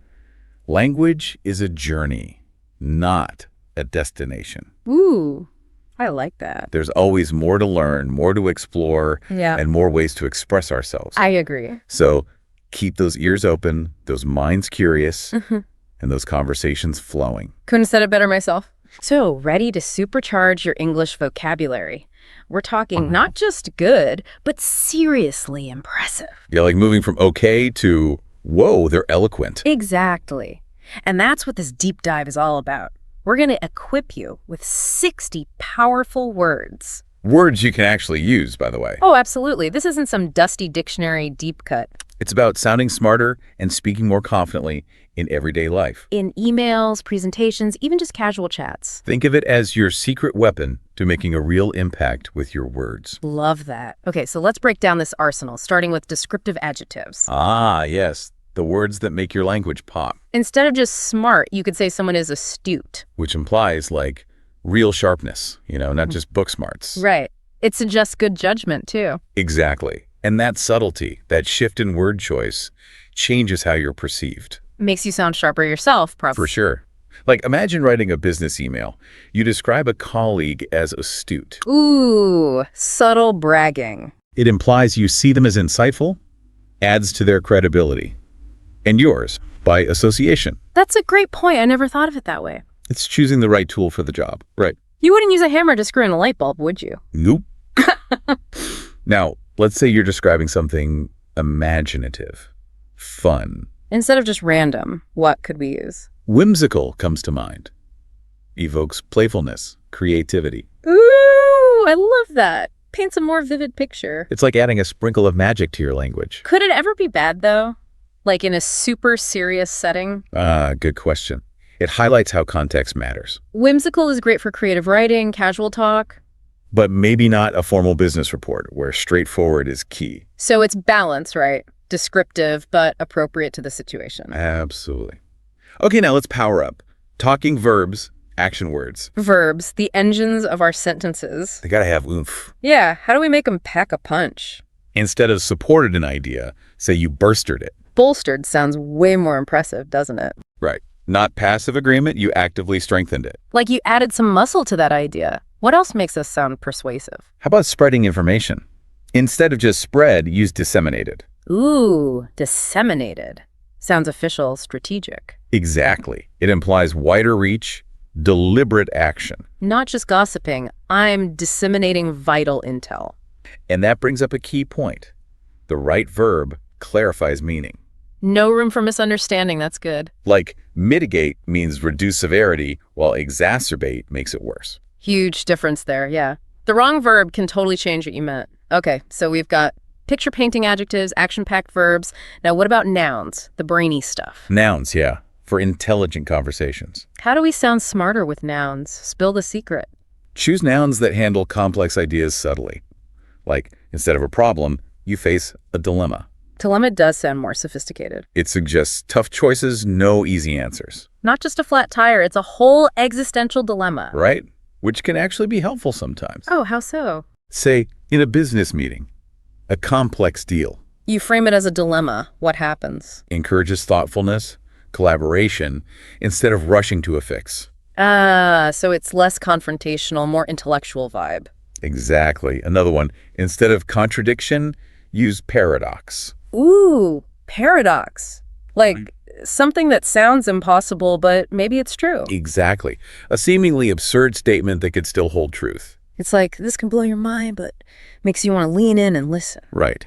Using these nouns shows you can handle complex concepts. So it's not just sounding smart, it's thinking smart. Now we got to talk about sounding like a native speaker, right? Idioms, phrasal verbs. Those are tricky, but fun. They add color, personality, but Yeah. tricky. Meaning's not always literal. Gotta be careful. But mastering them, that's key to fluency. Okay, hit me with some idioms I can use right away to impress people. How about jump on the bandwagon to join a popular trend? Jump on the bandwagon. Perfect for all those things that suddenly everyone's doing. Right, like a cultural wave you can't escape. And it's not always negative, is it? Sometimes it's just recognizing a good opportunity. Like, hey, everyone's making sourdough bread. Maybe I should try it. Okay, how about cut to the chase? I hear that one a lot, but not 100% sure what it means. Means get straight to the point, no wasted time. Like a verbal shortcut. Skip the fluff, get down to business. Precisely. Here's one for social situations. Break the ice. Oh, like when you're meeting new people, it's awkward. You do something to start conversation, ease the tension. It's like metaphorically breaking that frozen barrier between you. Exactly. And these are just the beginning. There are tons more out there. But you said they can be tricky. What mistakes do people make with idioms? Using them wrong or in the wrong situation. Like break a leg. For good luck might not translate well in every culture. Yeah, you got to be careful not to accidentally offend someone. So it's understanding the culture behind the idiom, not just the words themselves. Now, want to add some extra oomph to your sentences. Okay, I'm listening. We're talking adverbs for emphasis. The seasoning, the spice, the drama. Bring it on. One powerful one is adamantly. Yeah. Like, she adamantly refused to compromise. Adamantly, that's serious conviction. Right. You're drawing a line, not backing down. Okay, that's intense. What about something more, like, deep and meaningful? Profoundly works there. Deep impact, transformative. So profoundly is more than just surface level. It really changes you. Now, want to inject some caution. Little skepticism. Ooh, good for those I'm not so sure moments. Skeptically is your word. Like he listened skeptically, raising an eyebrow. Exactly. But remember, use adverbs carefully. Don't overdo it. Right. Too much spice ruins the dish. A well-placed adverb highlights too many just clutter things up. So balance again, just like with everything else we've talked about. Ready to dive even deeper? We've just scratched the surface here. I'm so ready. My brain is already feeling more articulate. Back for more. Excellent. Let's keep unearthing these vocabulary gems. I'm so ready. Part 1 already has me thinking differently about adjectives, like, wow. So let's add some more to your toolbox. How about meticulous? Meticulous. That sounds very precise. It is. Someone who pays incredible attention to detail. Like, more than the average person would. Oh yeah, way more. A surgeon during an operation, that kind of focus. Or, I don't know, someone organizing their sock drawer by color gradient. Exactly. But it's not always positive, you know. Oh, interesting. Too much of a good thing. Depends on the context, right? Meticulousness can be great. But if you're so focused on tiny details that you miss the big picture... Then it becomes a problem. Like a manager who can't see the forest for the trees. Okay, so balance again. It's a recurring theme here. Life lesson and a vocabulary lesson. all in one. I like it. Okay, what about the word candid? That seems popular these days. Candid is all about honesty. Straightforward, even if it's a bit blunt. So no sugarcoating, just straight talk. Exactly. It can be refreshing, especially when people are often afraid to be direct. So being candid is about being genuine, even if it makes some people uncomfortable. It's valuing truth over, like, trying to please everyone. Makes sense. Okay, now for a word that sounds intense, vehement. Ooh, yeah, vehement is powerful. It's feeling something strongly. Like passionately arguing for a cause you believe in. Exactly. But think about it. Could too much vehemence be bad? Interesting point. Like if you're trying to win someone over. And you come on too strong, might push them away. So passion's good, but maybe temper it with a little logic and respect. Think of a lawyer giving a closing argument. They got to be vehement to defend their client. But also calm and reasoned, or the jury won't buy it. Okay, that's a good example. Balance, yet again. Now for something unpredictable. Erratic. Ooh, I relate to that one. Life feels pretty erratic these days. Erratic is all over the place, no clear pattern. Stock market, weather, my sleep schedule, all erratic. But here's the thing. It's not always negative. Oh, really? Give me an example of good erratic. Think about a jazz musician improvising a solo. Their playing might seem erratic to someone who likes classical music. But that's what makes it exciting. Unpredictable, keeps you on your toes. Okay, so even words that sound negative can have a flip side. Context is everything. Words are tools, you gotta know how to use them. That's what I love about these deep dives. It's not just memorizing words. It's understanding how language works. Exactly. Now, more verbs. I need more action words. Verbs are key. Remember bolster and disseminate from part 1. Oh yeah, those are good. Here's one that's useful, but not in a good way. Exacerbate. Exacerbate. That sounds like it makes things worse. It does. The situation was exacerbated by, and then you give the reason. Like adding fuel to the fire, making the problem even bigger. You see it a lot in news, explaining complex issues. Now, what about the opposite? Like making things better? Mitigate is Yeah. your word. Reducing the severity of something. Damage control. Not solving the whole problem, but lessening the impact. That's important in so many fields. Disaster relief, yeah.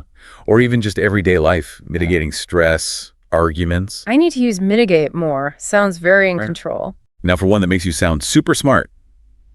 Scrutinize. Scrutinize. That's careful examination, right? Exactly. Looking for clues, details others might miss. Detectives scrutinize a crime scene. Scientists scrutinize data. It implies thoroughness, attention to detail, like you're using a magnifying glass. Okay, that's a good one for when I want to sound impressive. Now for something a bit sneakier. Undermine. Undermine sounds kind of shady. It can be. Weakening something gradually, often secretly. Like rumors undermining someone's reputation. Exactly. Or constant criticism undermining someone's confidence. It's subtle but powerful. You don't see it coming until the damage is done. Let's switch gears to something more, I don't know, heartwarming. Okay, I like where this is going. Commiserate.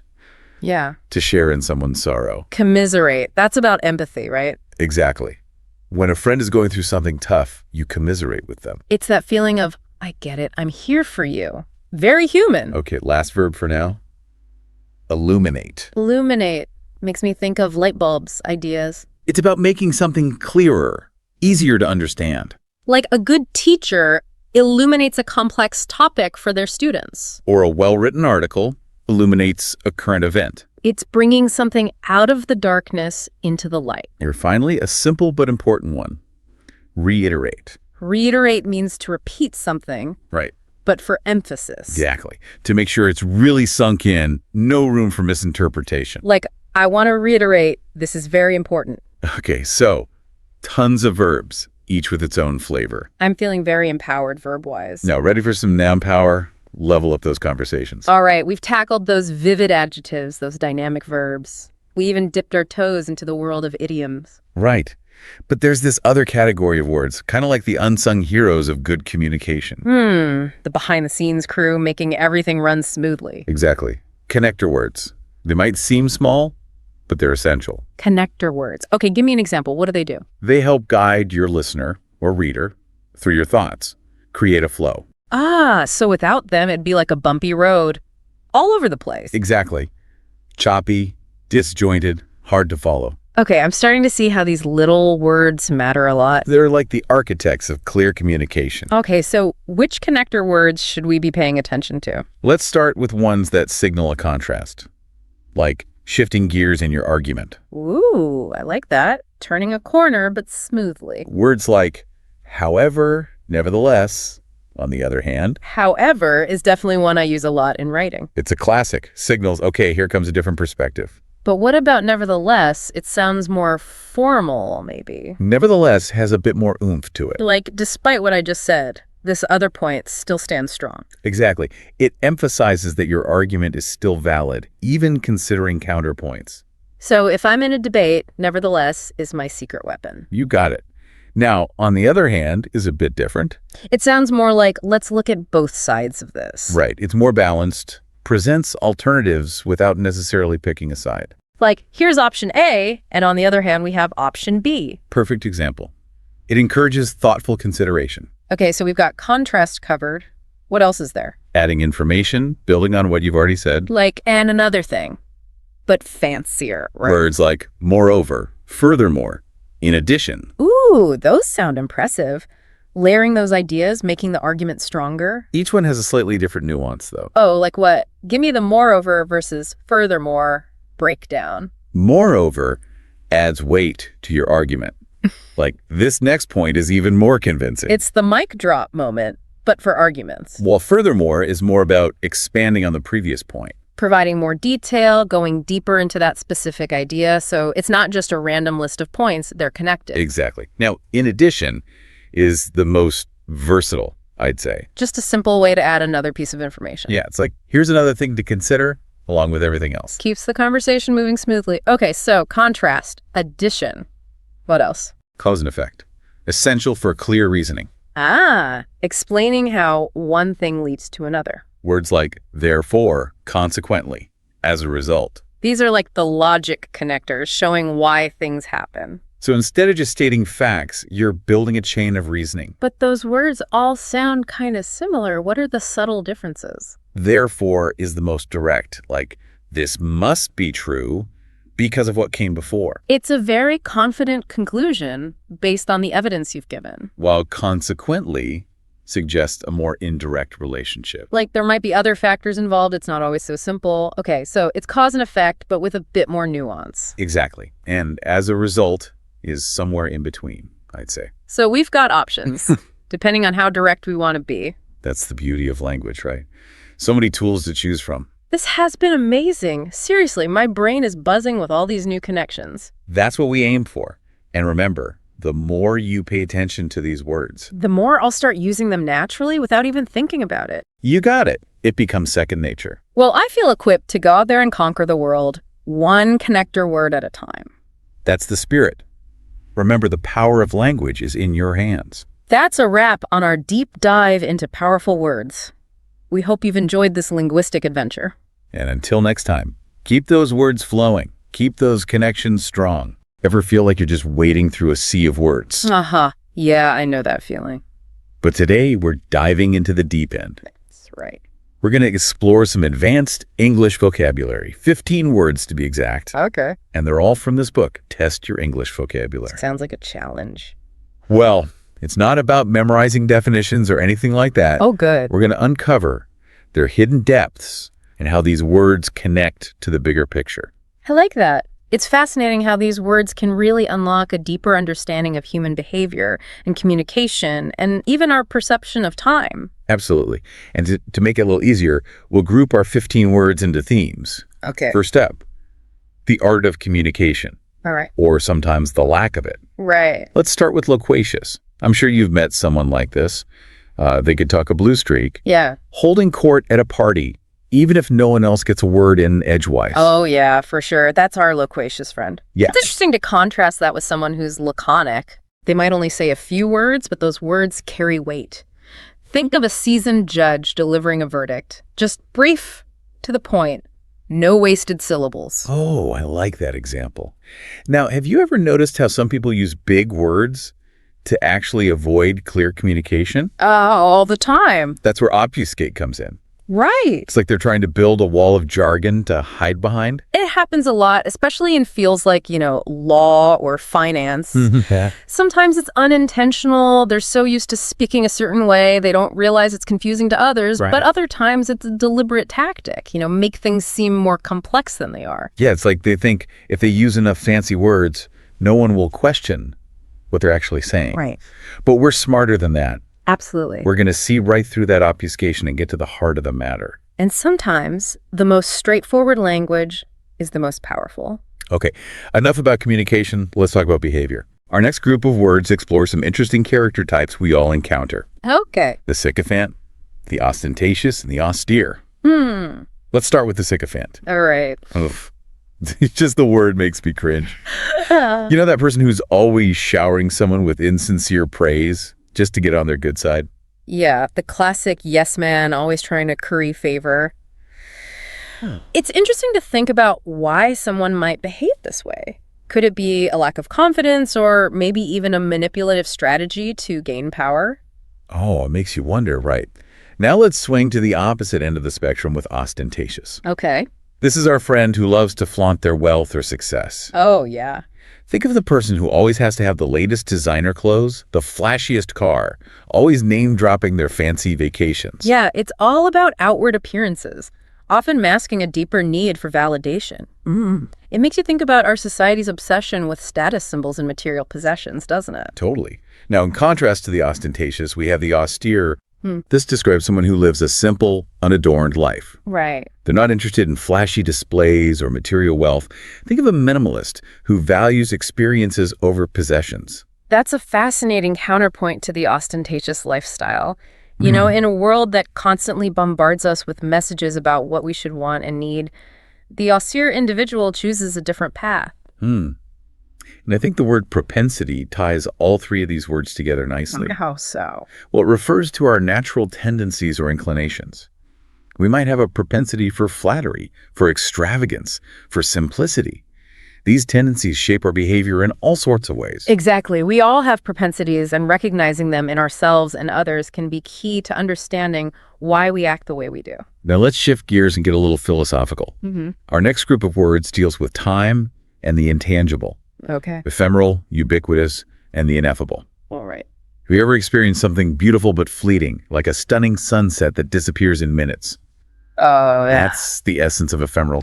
It's about recognizing the beauty in transience, in those moments that are precious because they don't last. In a world that often values permanence and stability, the ephemeral reminds us to cherish the fleeting moments. That's beautifully put. Now, on the flip side, we have ubiquitous, which describes something that's absolutely everywhere. It used to be rare to see someone using a smartphone, but now they're ubiquitous. You see them on every street corner and every cafe. Yeah, it's incredible how quickly things can shift from novel to commonplace. Right. The ubiquity of technology, for example, has had a profound impact on our lives, for better or for worse. And finally, we come to ineffable, which might be my favorite word of the bunch. Oh, why is that? Well, it describes something so profound, so awe-inspiring, that words simply cannot capture it.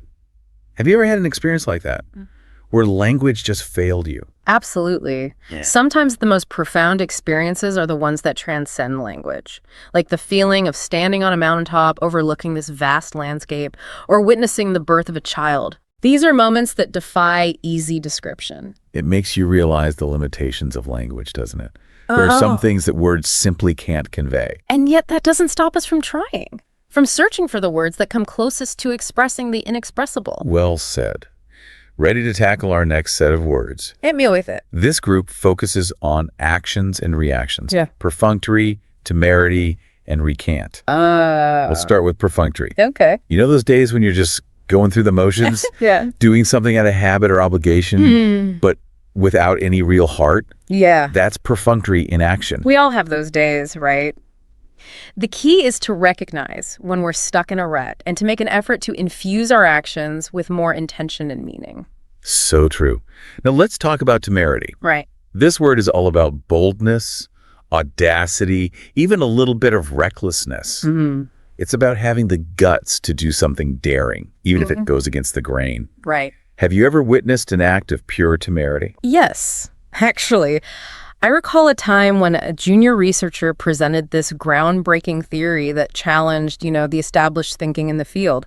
Wow. It was a bold move considering the potential backlash from senior colleagues. Wow, that takes courage. It does. That makes you wonder, what's the line between temerity and foolishness? I guess it depends on the outcome, right? I suppose it does. But sometimes those acts of temerity are the ones that lead to true innovation and progress. And finally, we have recant.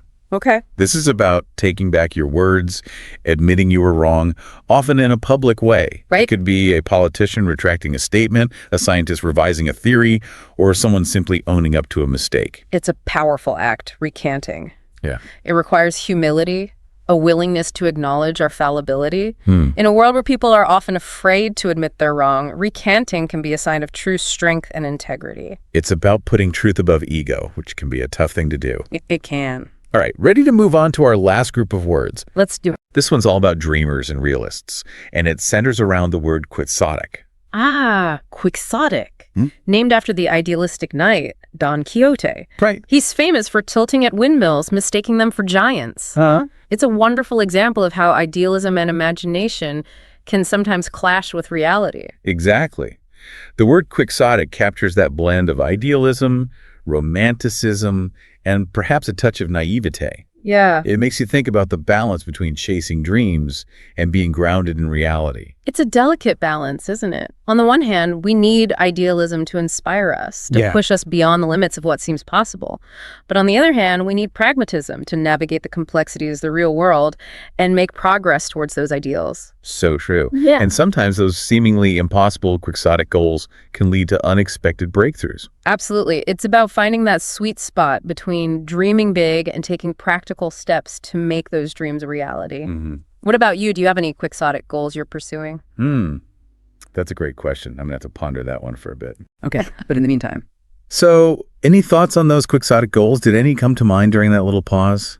I was thinking about how even outlandish goals can spark innovation. Like, if no one had ever had that crazy idea to fly, well, we wouldn't have airplanes, right?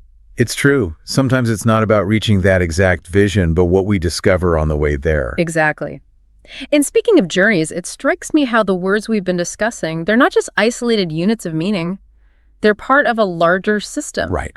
A network of interconnected ideas. That's like a constellation. Oh, I like that. Each star adds to the overall beauty and significance of the pattern. It's true. We've been focusing on individual words, but it's the way we use them, the context, the nuances. That's what brings language to life. Exactly. Take a word like austere, for instance. Okay. It can describe a monk's simple life, but also the starkness of a desert landscape.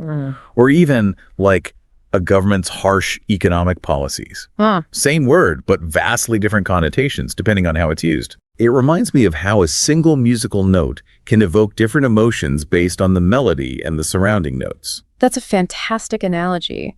And just like a composer carefully chooses notes to create a specific mood, skilled communicators select words to evoke feelings and convey precise meaning. This makes me think about the importance of expanding our vocabulary, not just for intellectual reasons, but to become more effective communicators. Right. The more words we have at our disposal, the more precisely we can express ourselves. It's like having a wider range of colors on an artist's palette. A limited palette can still create beautiful art, but imagine the possibilities when you have every shade and hue imaginable. And not only can a rich vocabulary enhance our own communication, but it also helps us understand the nuances of what others are saying. Absolutely. Think about how, politicians or advertisers use carefully chosen words to influence our opinions and behaviors. It's true. The more we understand the subtle ways language can be used, the better equipped we are to critically evaluate the messages we're bombarded with every day. It's about becoming more aware of the power of words, both for good and for bad, but also appreciating the beauty and complexity of language, Right. how it can be used to inspire, to connect, to create art. And that brings us back to the word ineffable. Okay. It describes those experiences that transcend language. Right. Even though some things defy description, that doesn't mean we should stop trying to express them. I agree. It's the effort, the reaching for meaning that enriches our understanding. I love that perspective. Yeah. Even if we can't perfectly capture an experience in words, the act of trying can help us process it, make sense of it. Absolutely. And sometimes those struggles to find the right words, lead to the most profound insights. It's like those moments when a poet struggles to find the perfect rhyme or metaphor. Yeah. The result is often a line that's even more beautiful and evocative because of the effort that went into it. Speaking of poetry, I'm curious, do you have a favorite word? One that you find particularly delightful or thought-provoking? Oh, that's a tough one. There are so many. But one that's been on my mind lately is serendipity. I love the way it captures those unexpected delights that life throws our way. Right? Those moments of fortunate coincidence that lead to new discoveries or connections. Serendipity is a beautiful word. It reminds me of how sometimes the most meaningful experiences happen when we're not actively seeking them out, when we're open to the unexpected twists and turns of life. Exactly. It encourages us to embrace a sense of curiosity and wonder, to be open to the possibility that something amazing could be just around the corner. And who knows, maybe our deep dive today will lead to some serendipitous discoveries for our listeners. They might stumble upon a new favorite word or make an unexpected connection between these words and their own lives. I certainly hope so. After all, language is about so much more than just definitions. It's about expanding our perspectives, connecting with others, and exploring the richness of human experience. Now, before we get too philosophical, I think it would be helpful to bring some of these words to life with some concrete examples. Absolutely. It's one thing to understand a word in the abstract, but it's another to see how it's actually used in context. For instance, we talked about obfuscate earlier. Yeah. I'm curious, how might you see that word used in, say, a legal setting? Oh, that's an interesting one. In law, you might see obfuscate used to describe a defendant's attempts to hide assets or mislead the court. Or it could be used to criticize a lawyer's dense and confusing legal arguments. So they're intentionally trying to make things difficult to understand. It seems that way sometimes. But as we've been saying, the more we understand these words and the ways they can be used, the better equipped we are to see through those attempts at obfuscation. Exactly. And speaking of context, I think it'd be interesting to explore the etymology of some of these words. Oh, yeah. Trace their origins back to ancient languages and historical events. I love that idea. Etymology can be like a detective story, uncovering hidden layers of meaning and revealing the fascinating journeys these words have taken over time. For example, did you know that quixotic comes from the Spanish novel Don Quixote? It's amazing to think how a single literary character can inspire a word that becomes part of our everyday language, That's true. carrying with it the spirit of idealism and romanticism. It's like these words become vessels, carrying centuries of history and cultural meaning within them. And by delving into their etymology, we can unlock those hidden layers of meaning and gain an even deeper appreciation for the words we use. It's like going on a linguistic treasure hunt. But instead of digging for gold, we're unearthing the stories and cultural influences that have shaped our language. And those stories can be just as valuable as any treasure. They remind us that language is a living, breathing entity that's constantly evolving, shaped by the people who use it and the world around them. This conversation has really sparked my curiosity. Yeah, mine too. I'm eager to delve even deeper into the world of language and explore more of its hidden treasures. Me too. And I have a feeling our listeners are ready to continue this journey with us. I think so too. Should we take another short pause and come back for a final round of exploration? That sounds like a perfect plan. We'll be back soon to wrap up our deep dive into advanced English vocabulary. Welcome back to our deep dive into advanced English vocabulary. Glad to be back. It's been such a fascinating journey exploring all these nuances and hidden depths of these words. Yeah, I agree. It really makes you realize how much richness and complexity there is in language. Absolutely.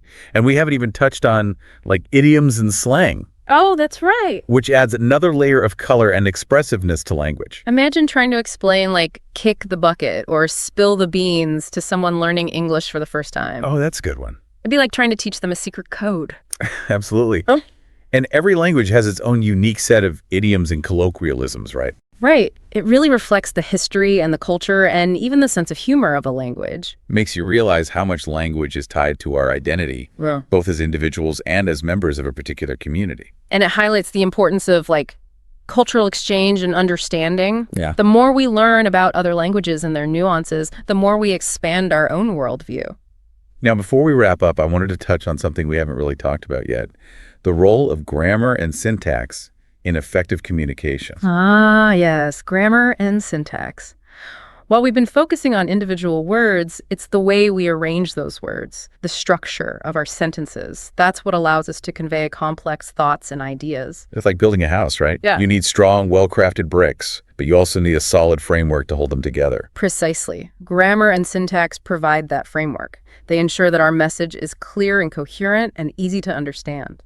It's amazing to think about how even a slight change in word order or punctuation can completely alter the meaning of a sentence. A misplaced comma can lead to all sorts of ambiguity and confusion. So true.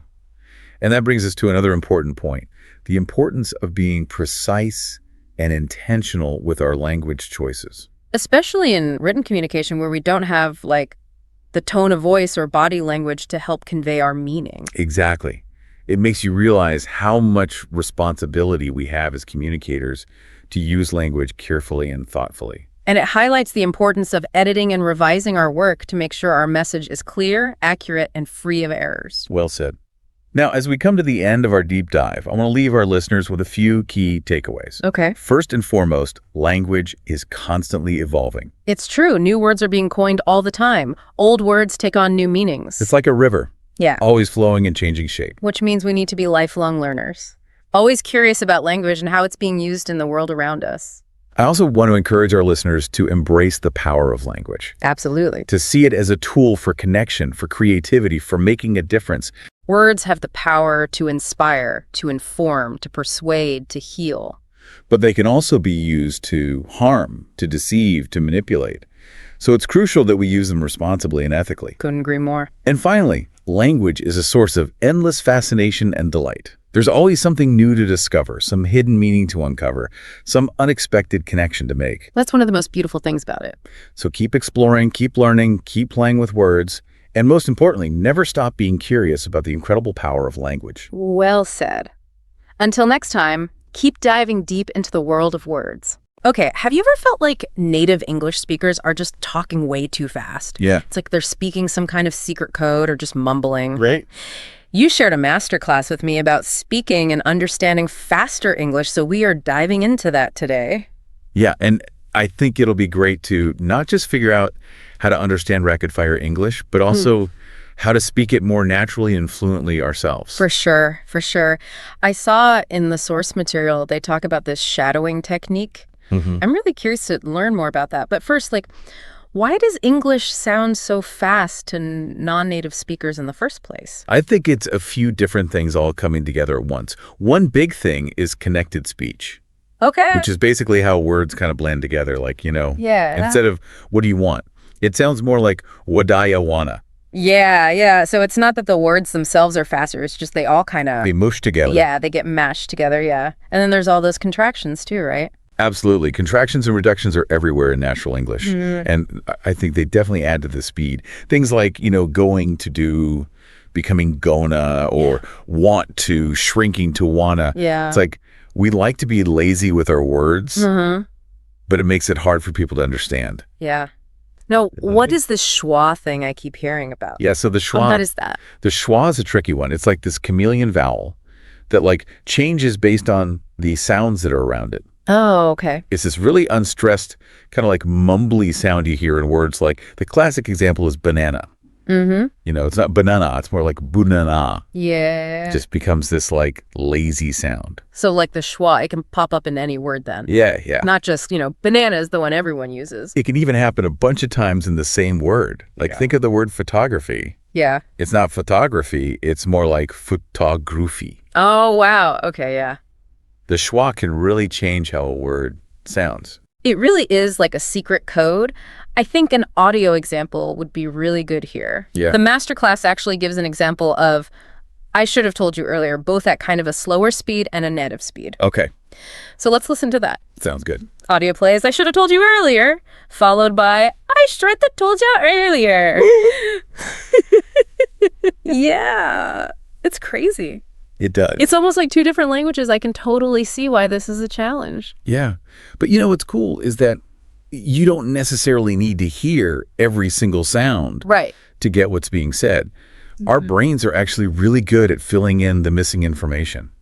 That's good to know because, yes, some of that is, like, impossible to understand. Okay, so how do we train our ears to be better at, like, decoders of all this? Well, one really good way is to practice something called chunking. Okay. And basically, instead of getting stuck on each individual word, you try to hear phrases as like units. Oh. It's kind of like how we read, right? Uh-huh. We're not focusing on each letter. We group the letters into words. Yeah. And then phrases. Can you give me like an example? Yeah, sure. Imagine someone like, do you want to grab some lunch later? Yeah. If you try to pick out every single sound, Yeah. it's just a jumble, right? Yeah. But if you kind of chunk it together in your mind, do you want to grab some lunch later? Right. It becomes way more clear. Oh, yeah. So you kind of get the big idea. Yeah, you're listening for the key idea and not every little word. Exactly. Cool. That kind of leads into the next thing, right? About listening in layers. It does, yeah. This sounds very Zen-like. It is. It's like, think about listening to a song for the first time. You're not going to catch all the words, Right. all the lyrics, all the nuances right away, right? Yeah. Same thing with English. So we're listening to the same thing multiple times. Yeah. Okay, and what are the layers? Well, so on the first pass, you're just listening for the gist. Who's talking? What are they talking about? Right. And then on the second listen, you try to pick out keywords that'll give you more context. Okay. And then on the third listen, that's when you can really zero in on like the tricky bits, Okay. like the connected speech, maybe those contractions you couldn't quite pick out the first time. Okay, it's kind of like peeling back an onion, right? Exactly. You get a little more information every time. You got it. Cool. We actually have a dialogue example in the masterclass that we can use to try this Perfect. audio plays. Hey, do you want to grab some coffee? Yeah, but let me finish this first. Cool, I'll meet you in 10. Okay. So how would we use this layered listening for this little coffee shop conversation? Okay, so on that first listen, you're getting, okay, two people are going to get coffee. Yeah. Easy. Then on that second layer, you might pick out keywords like coffee, maybe finish this, and then like 10 minutes. Okay. So now you're getting a better picture of what's going on. Right. And then finally, on the third listen, you can really zoom in. Like, okay, do you want it? Yeah. How are they using those contractions and reductions? Okay, yeah, that makes it much less intimidating, Yeah. breaking it down like that. Now, what about speaking faster? How do we do that without sounding like, Yeah. some kind of robot? Like a robot reading a dictionary. Yeah. Exactly. Right. Well, this masterclass talks a lot about sounding natural and fluent, not just talking faster. Right.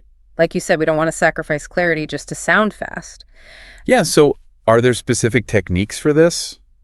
Well, remember all those contractions and reductions we talked about? Yeah. Those are really important for speaking fluently, too. So instead of saying, like, I'm going to the store, I should say, I'm going to go to the store. Yeah, exactly. Right.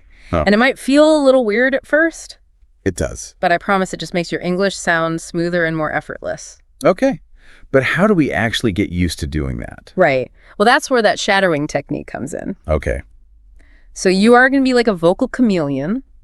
You listen to a native speaker. Yeah. Say a phrase or a sentence. You pause it, and then you try to repeat exactly what they said, Okay. matching their pronunciation, intonation, and speed. So, like, what are you doing? I should say more like, what are you doing? Perfect, yeah. Okay. And you can start slow, and then as you get more comfortable, you can speed it up. That's cool. Are there any other techniques we can use? Yeah, another one is linking. Okay. So like native speakers, we just do it naturally, but it's something that you might have to practice consciously if you're learning. Okay. So like, for instance, not at all often becomes not at all. Oh, wow. Yeah. So the tan sound from not blends with that vowel sound of at. Oh, that's so subtle. Wow. It is. I want to try a little fast reading challenge. Can I? Yeah, let's do it. Okay. So the source material has the sentence, would you like to go to the movies later? Yeah. How would a native speaker actually say that? Probably something like, would ya? Like, go to the movies later. Wow, that's a mouthful. Okay, so I'm noticing would you becomes would ya, to is like ta, and the like disappears before movies. Yeah. Wow. It's all about those smooth transitions. Yeah. Okay. I can already tell I need to practice that one. We've been practicing here in this nice, perfect little world, right? Right. How do we take this into the real world where there's all kinds of accents and people talking at all different speeds? That is the real challenge, right? Because Yeah. the real world is full of all these variations, different accents, slang, speaking styles. Yeah. It's really like taking what you learned in the classroom and then... Throwing yourself into the deep end. Exactly. Yeah, I remember that feeling. Yeah. It was like scary. So what advice does the masterclass have for us for bridging that gap? Well, I mean, really, it's about exposure and practice. Okay. The more you immerse yourself in the language, the more prepared you'll be to handle those real-world variations. What are some good ways to get that real-world practice? Well, they talk about watching TV shows and movies. You can start with the subtitles on to get the gist, and then challenge yourself. Right. Turn the subtitles off. See how much you could understand. Yeah, I find even watching with English subtitles, like, helps me pick up stuff I might not have noticed otherwise. Yeah, for sure. And then there's podcasts. Okay. Which are great because you can adjust the speed. Right. You can start slow, work your way up. What about actually talking with native speakers? So that's the best practice you can get, right? Right. Find language exchange partners, maybe join some groups online, or even, if you're brave enough, strike up conversations with people you meet. I remember I was so scared to talk to native speakers when I was learning English. Yeah. But I realized, pretty quickly, most people are really patient and they appreciate the effort you're making. Yeah, absolutely. So it really is about just building that confidence and not being afraid to mess up. For sure. Don't be afraid to ask people to slow down or repeat themselves. Yeah. People are happy to help. Yeah. So we really need to embrace that messiness, right? It's going to be messy. It's not going to be perfect. Absolutely. Now, the masterclass has one final challenge for us before we wrap up this first part of our deep dive. Okay. They want us to imagine we're hanging out with friends, and they ask, hey, deal up for a movie tonight. Fun. Okay, I'm ready for this challenge. Let's hear it. Okay. Audio plays. Hey, you're up for a movie tonight. Dunno. What's playing? That new sci-fi one looks cool. All right, let me check the show times. Oh, casual, fast English. So what techniques are we hearing in this? Okay, well, right away we hear that contraction, ya, right, instead of you, and then what's playing. It combines what is and playing into one little chunk. I noticed they're saying do know instead of don't know, and then let me instead of let me. It's amazing how those little things make such a big difference. Yeah, it's like a little puzzle. It is. All these pieces, you can even hear that linking, looks cool becomes looks cool. That's so cool. Okay, so now the challenge is to imagine how we would respond. Yes. Using everything we've talked about. Exactly, and there's no one right answer. Right. It's about using what you've learned and seeing how you can apply it to this conversation. So we're leaving you with that challenge for now, dear listener. How would you respond to this invitation to go to the movies? We'll explore this more in the next part of our deep dive. It's crazy to think about how all these tiny little things, the contractions, the schwa sound linking, it all adds up to make English sound so fast. Right. But at the end of the day, it's not really about speed, is it? No, not really. It's more about understanding each other. Right, being able to communicate. Exactly. I think that's easy to forget when you get so caught up in the rules and the technical stuff. It's easy to get bogged down in that. Yeah. And forget why we're even learning the language. Totally. I like that this masterclass really focuses on that, the human element of language. Yeah. It does. It gives some good advice about how to turn all this stuff we're talking about into real fluency. That's what I'm curious about, because I feel like I've hit walls so many times where I'm just I'm not getting any better. What's the secret to getting over those plateaus? Well, it's not really a secret. I think a lot of people they don't do it. Yeah. But it's practice. Yeah. It's consistent practice. Okay, so not just cramming. Right, not just cramming a bunch of words and grammar rules. Right, yeah. But really making it a habit. Okay, yeah. So what would a good practice routine look like? Say I'm just starting out. Well, I mean, even if you could just do 15, 20 minutes a day of focused listening. Okay. That's huge. It could be podcasts, TV shows, whatever you enjoy. Right. You could even just listen to conversations happening around you. Right. That's such a good, easy tip, It is. It is. You don't need anything special for that. Just go to a coffee shop, listen to people talking. Yeah. Exactly. What about for speaking practice? Speaking practice is a little tougher. Yeah. Because you have to actually, find someone to talk to. Yeah. Right. But there's a lot of groups online. Language exchange apps and things like that. Yeah. You could even record yourself speaking and then listen back. I used to do that. Yeah. It's so helpful. Right. You catch all these little mistakes. It is a little cringy, though. It is. It is. Yeah. But it's like having your own little language coach. It is. And you said it earlier, too. It's okay to make mistakes. Absolutely. That's how we learn. That's how we learn, Yeah. Now let's talk about the shadowing technique. We kind of touched on it earlier. Can you explain a little bit more about how that works and why it's so good? It's basically karaoke for language learning. Okay. You listen to a native speaker, Yeah. try to repeat exactly what they're saying, Okay. matching their rhythm, intonation, everything. So it's like a workout for your mouth? It is. Getting it to do all those weird sounds. Exactly. And you could do it with anything. Okay. Like a podcast, a song, Oh, cool. a scene from a movie. That sounds fun. What are some tips for making practice in general more interesting? Yeah, I mean, a lot of times people think of it as a chore, right? Yeah. But I think it's important to find stuff that you're actually interested in. Right. Like if you love to cook, Yeah. watch cooking shows in English. If you're a sports fan, Yeah. listen to sports commentary. It's so true. Like when it's something I like, it feels like I'm like not even trying. Right, because you're actually paying attention. Yeah, exactly. So yeah, just find ways to connect your interests with language learning. Right. It shouldn't be boring. No, it should be fun. Yeah. Even when we are enjoying it, I feel like we all hit those like plateaus. Yeah. How do we deal with that? Well, I think it's important to remember that progress isn't always like a straight line, Ah. You're going to have times when you feel like you're rocketing forward and times where you feel like you're just stuck. Yeah, like going backwards almost. Right. And that's totally normal. Yeah. But you can't give up. Right. Just keep practicing and trust the process. It's like when you're working out, right? It is. You hit those plateaus. It's like, I'm doing all this and nothing's happening. Right. But just like with fitness, consistency is key. Okay. Just keep at it. And celebrate those like little wins, right? Yes, absolutely. Yeah. Because it's easy to get focused on this big like end goal. Yeah. And forget how far you've come. Right. It's like looking at old pictures of yourself like, oh my God. Exactly. You've made so much progress. Yeah. And that actually brings us to like confidence. Right. It does. Because when you can understand and be understood, you feel more confident. You feel more like able to. You're not just a passive observer. You're an active participant. Yeah. A whole new world opens up, basically. It does. It does. Yeah. Okay. So we've talked about a lot of technical stuff. We have. And resources and even like the emotional and social benefits of being fluent. I know this masterclass has one last challenge for us before we wrap up this section of our deep dive. Okay, I'm ready. So, remember that movie night situation we talked about? Yeah. Our friends invited us to go to a movie. Yeah, they asked you up for a movie tonight. And we heard all the back and forth about, what's playing and everything. What time? Yeah. Yeah. Okay, so now the challenge is, what would you say?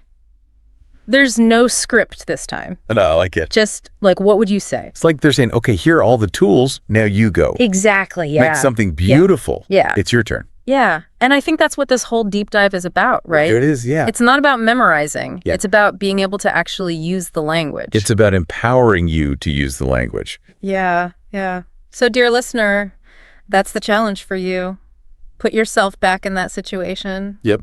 What would you say? How would you use these techniques we've talked about? Yeah, don't overthink it. Yeah. Just like, what's your gut reaction? Yeah. Have fun with it. I love that. Okay, I'm going to try. Okay. So if my friends asked if I was up for a movie, I might say, yeah, totally. What are we thinking of watching? Perfect. I'm using a contraction. You are. I'm keeping it casual. You are. And I'm expressing enthusiasm. Yes, you are. I love it. And I'm already feeling more confident just thinking about, I love that. using all this stuff. Yeah, and that's what it's all about, right? Is finding your own voice. Yeah. And just being comfortable. Awesome. So, dear listener, we want you to find your voice. Yes. Experiment, try new things, push yourself out of your comfort zone a little bit. And remember, fluency is not like an end point. Right. It's an ongoing journey. It is, yeah. Full of ups and downs. And it's all about connection, It is, yeah. Connecting with other people. Okay, I think this is a good place to take a quick break, and then we'll come back and wrap up our deep dive into speaking and understanding fast English. I'm still thinking about that movie night challenge. Yeah.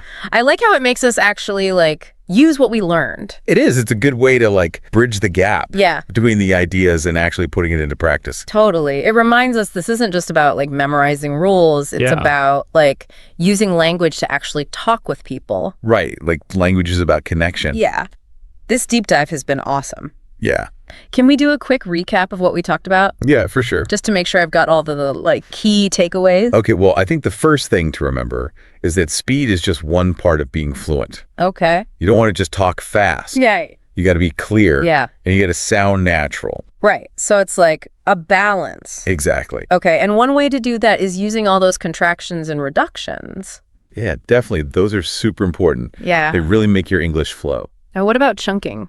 Oh, yeah, chunking's huge. Yeah. Training yourself to hear those chunks of words instead of every single word. It's like we're upgrading our brains. It is. It's like a software update Yeah. for your ears. That's a good way to put it. And then we have that layered listening approach. First the gist, then the keywords, then all the like subtle details. Right, like connected speech and all that. Okay, and then for speaking, we've got that shadowing technique. Ah, yes, shadowing. That was really cool. Like having a pronunciation coach in your ear. Exactly. And you can do it with anything. Right, any material that interests you. Yeah. So we've got all the tools. Now what's the secret to like putting this all together? What's the magic formula? Well, again, it's not really a secret. It's consistent practice. Oh. Finding things that you enjoy. Right. It should be fun. It should be fun, yeah. It shouldn't feel like a chore. Totally. Because when it's fun, you actually want to do it. Exactly. And you'll learn faster that way, too. Yeah. So like find things that you're into, like movies, podcasts. Yeah. Or connect with other people who are learning. Yeah. You can all practice together. Now we all know fluency isn't like you don't just arrive there one day. No, it's a journey. Yeah. With lots of twists and turns. Yeah. And we're going to mess up along the way. Oh, for sure. You just got to like keep going. Absolutely. Celebrate the wins and learn from the mistakes. I think that's a great way to wrap up our deep dive. Yeah. So, dear listener, hopefully this has given you some new ideas for how to take your English to the next level. Yeah. Keep practicing and keep exploring. And keep connecting with people. Yeah, because at the end of the day, language is about connecting. So true. That's it for our deep dive into speaking and understanding fast English. Thanks for joining us. We'll see you next time.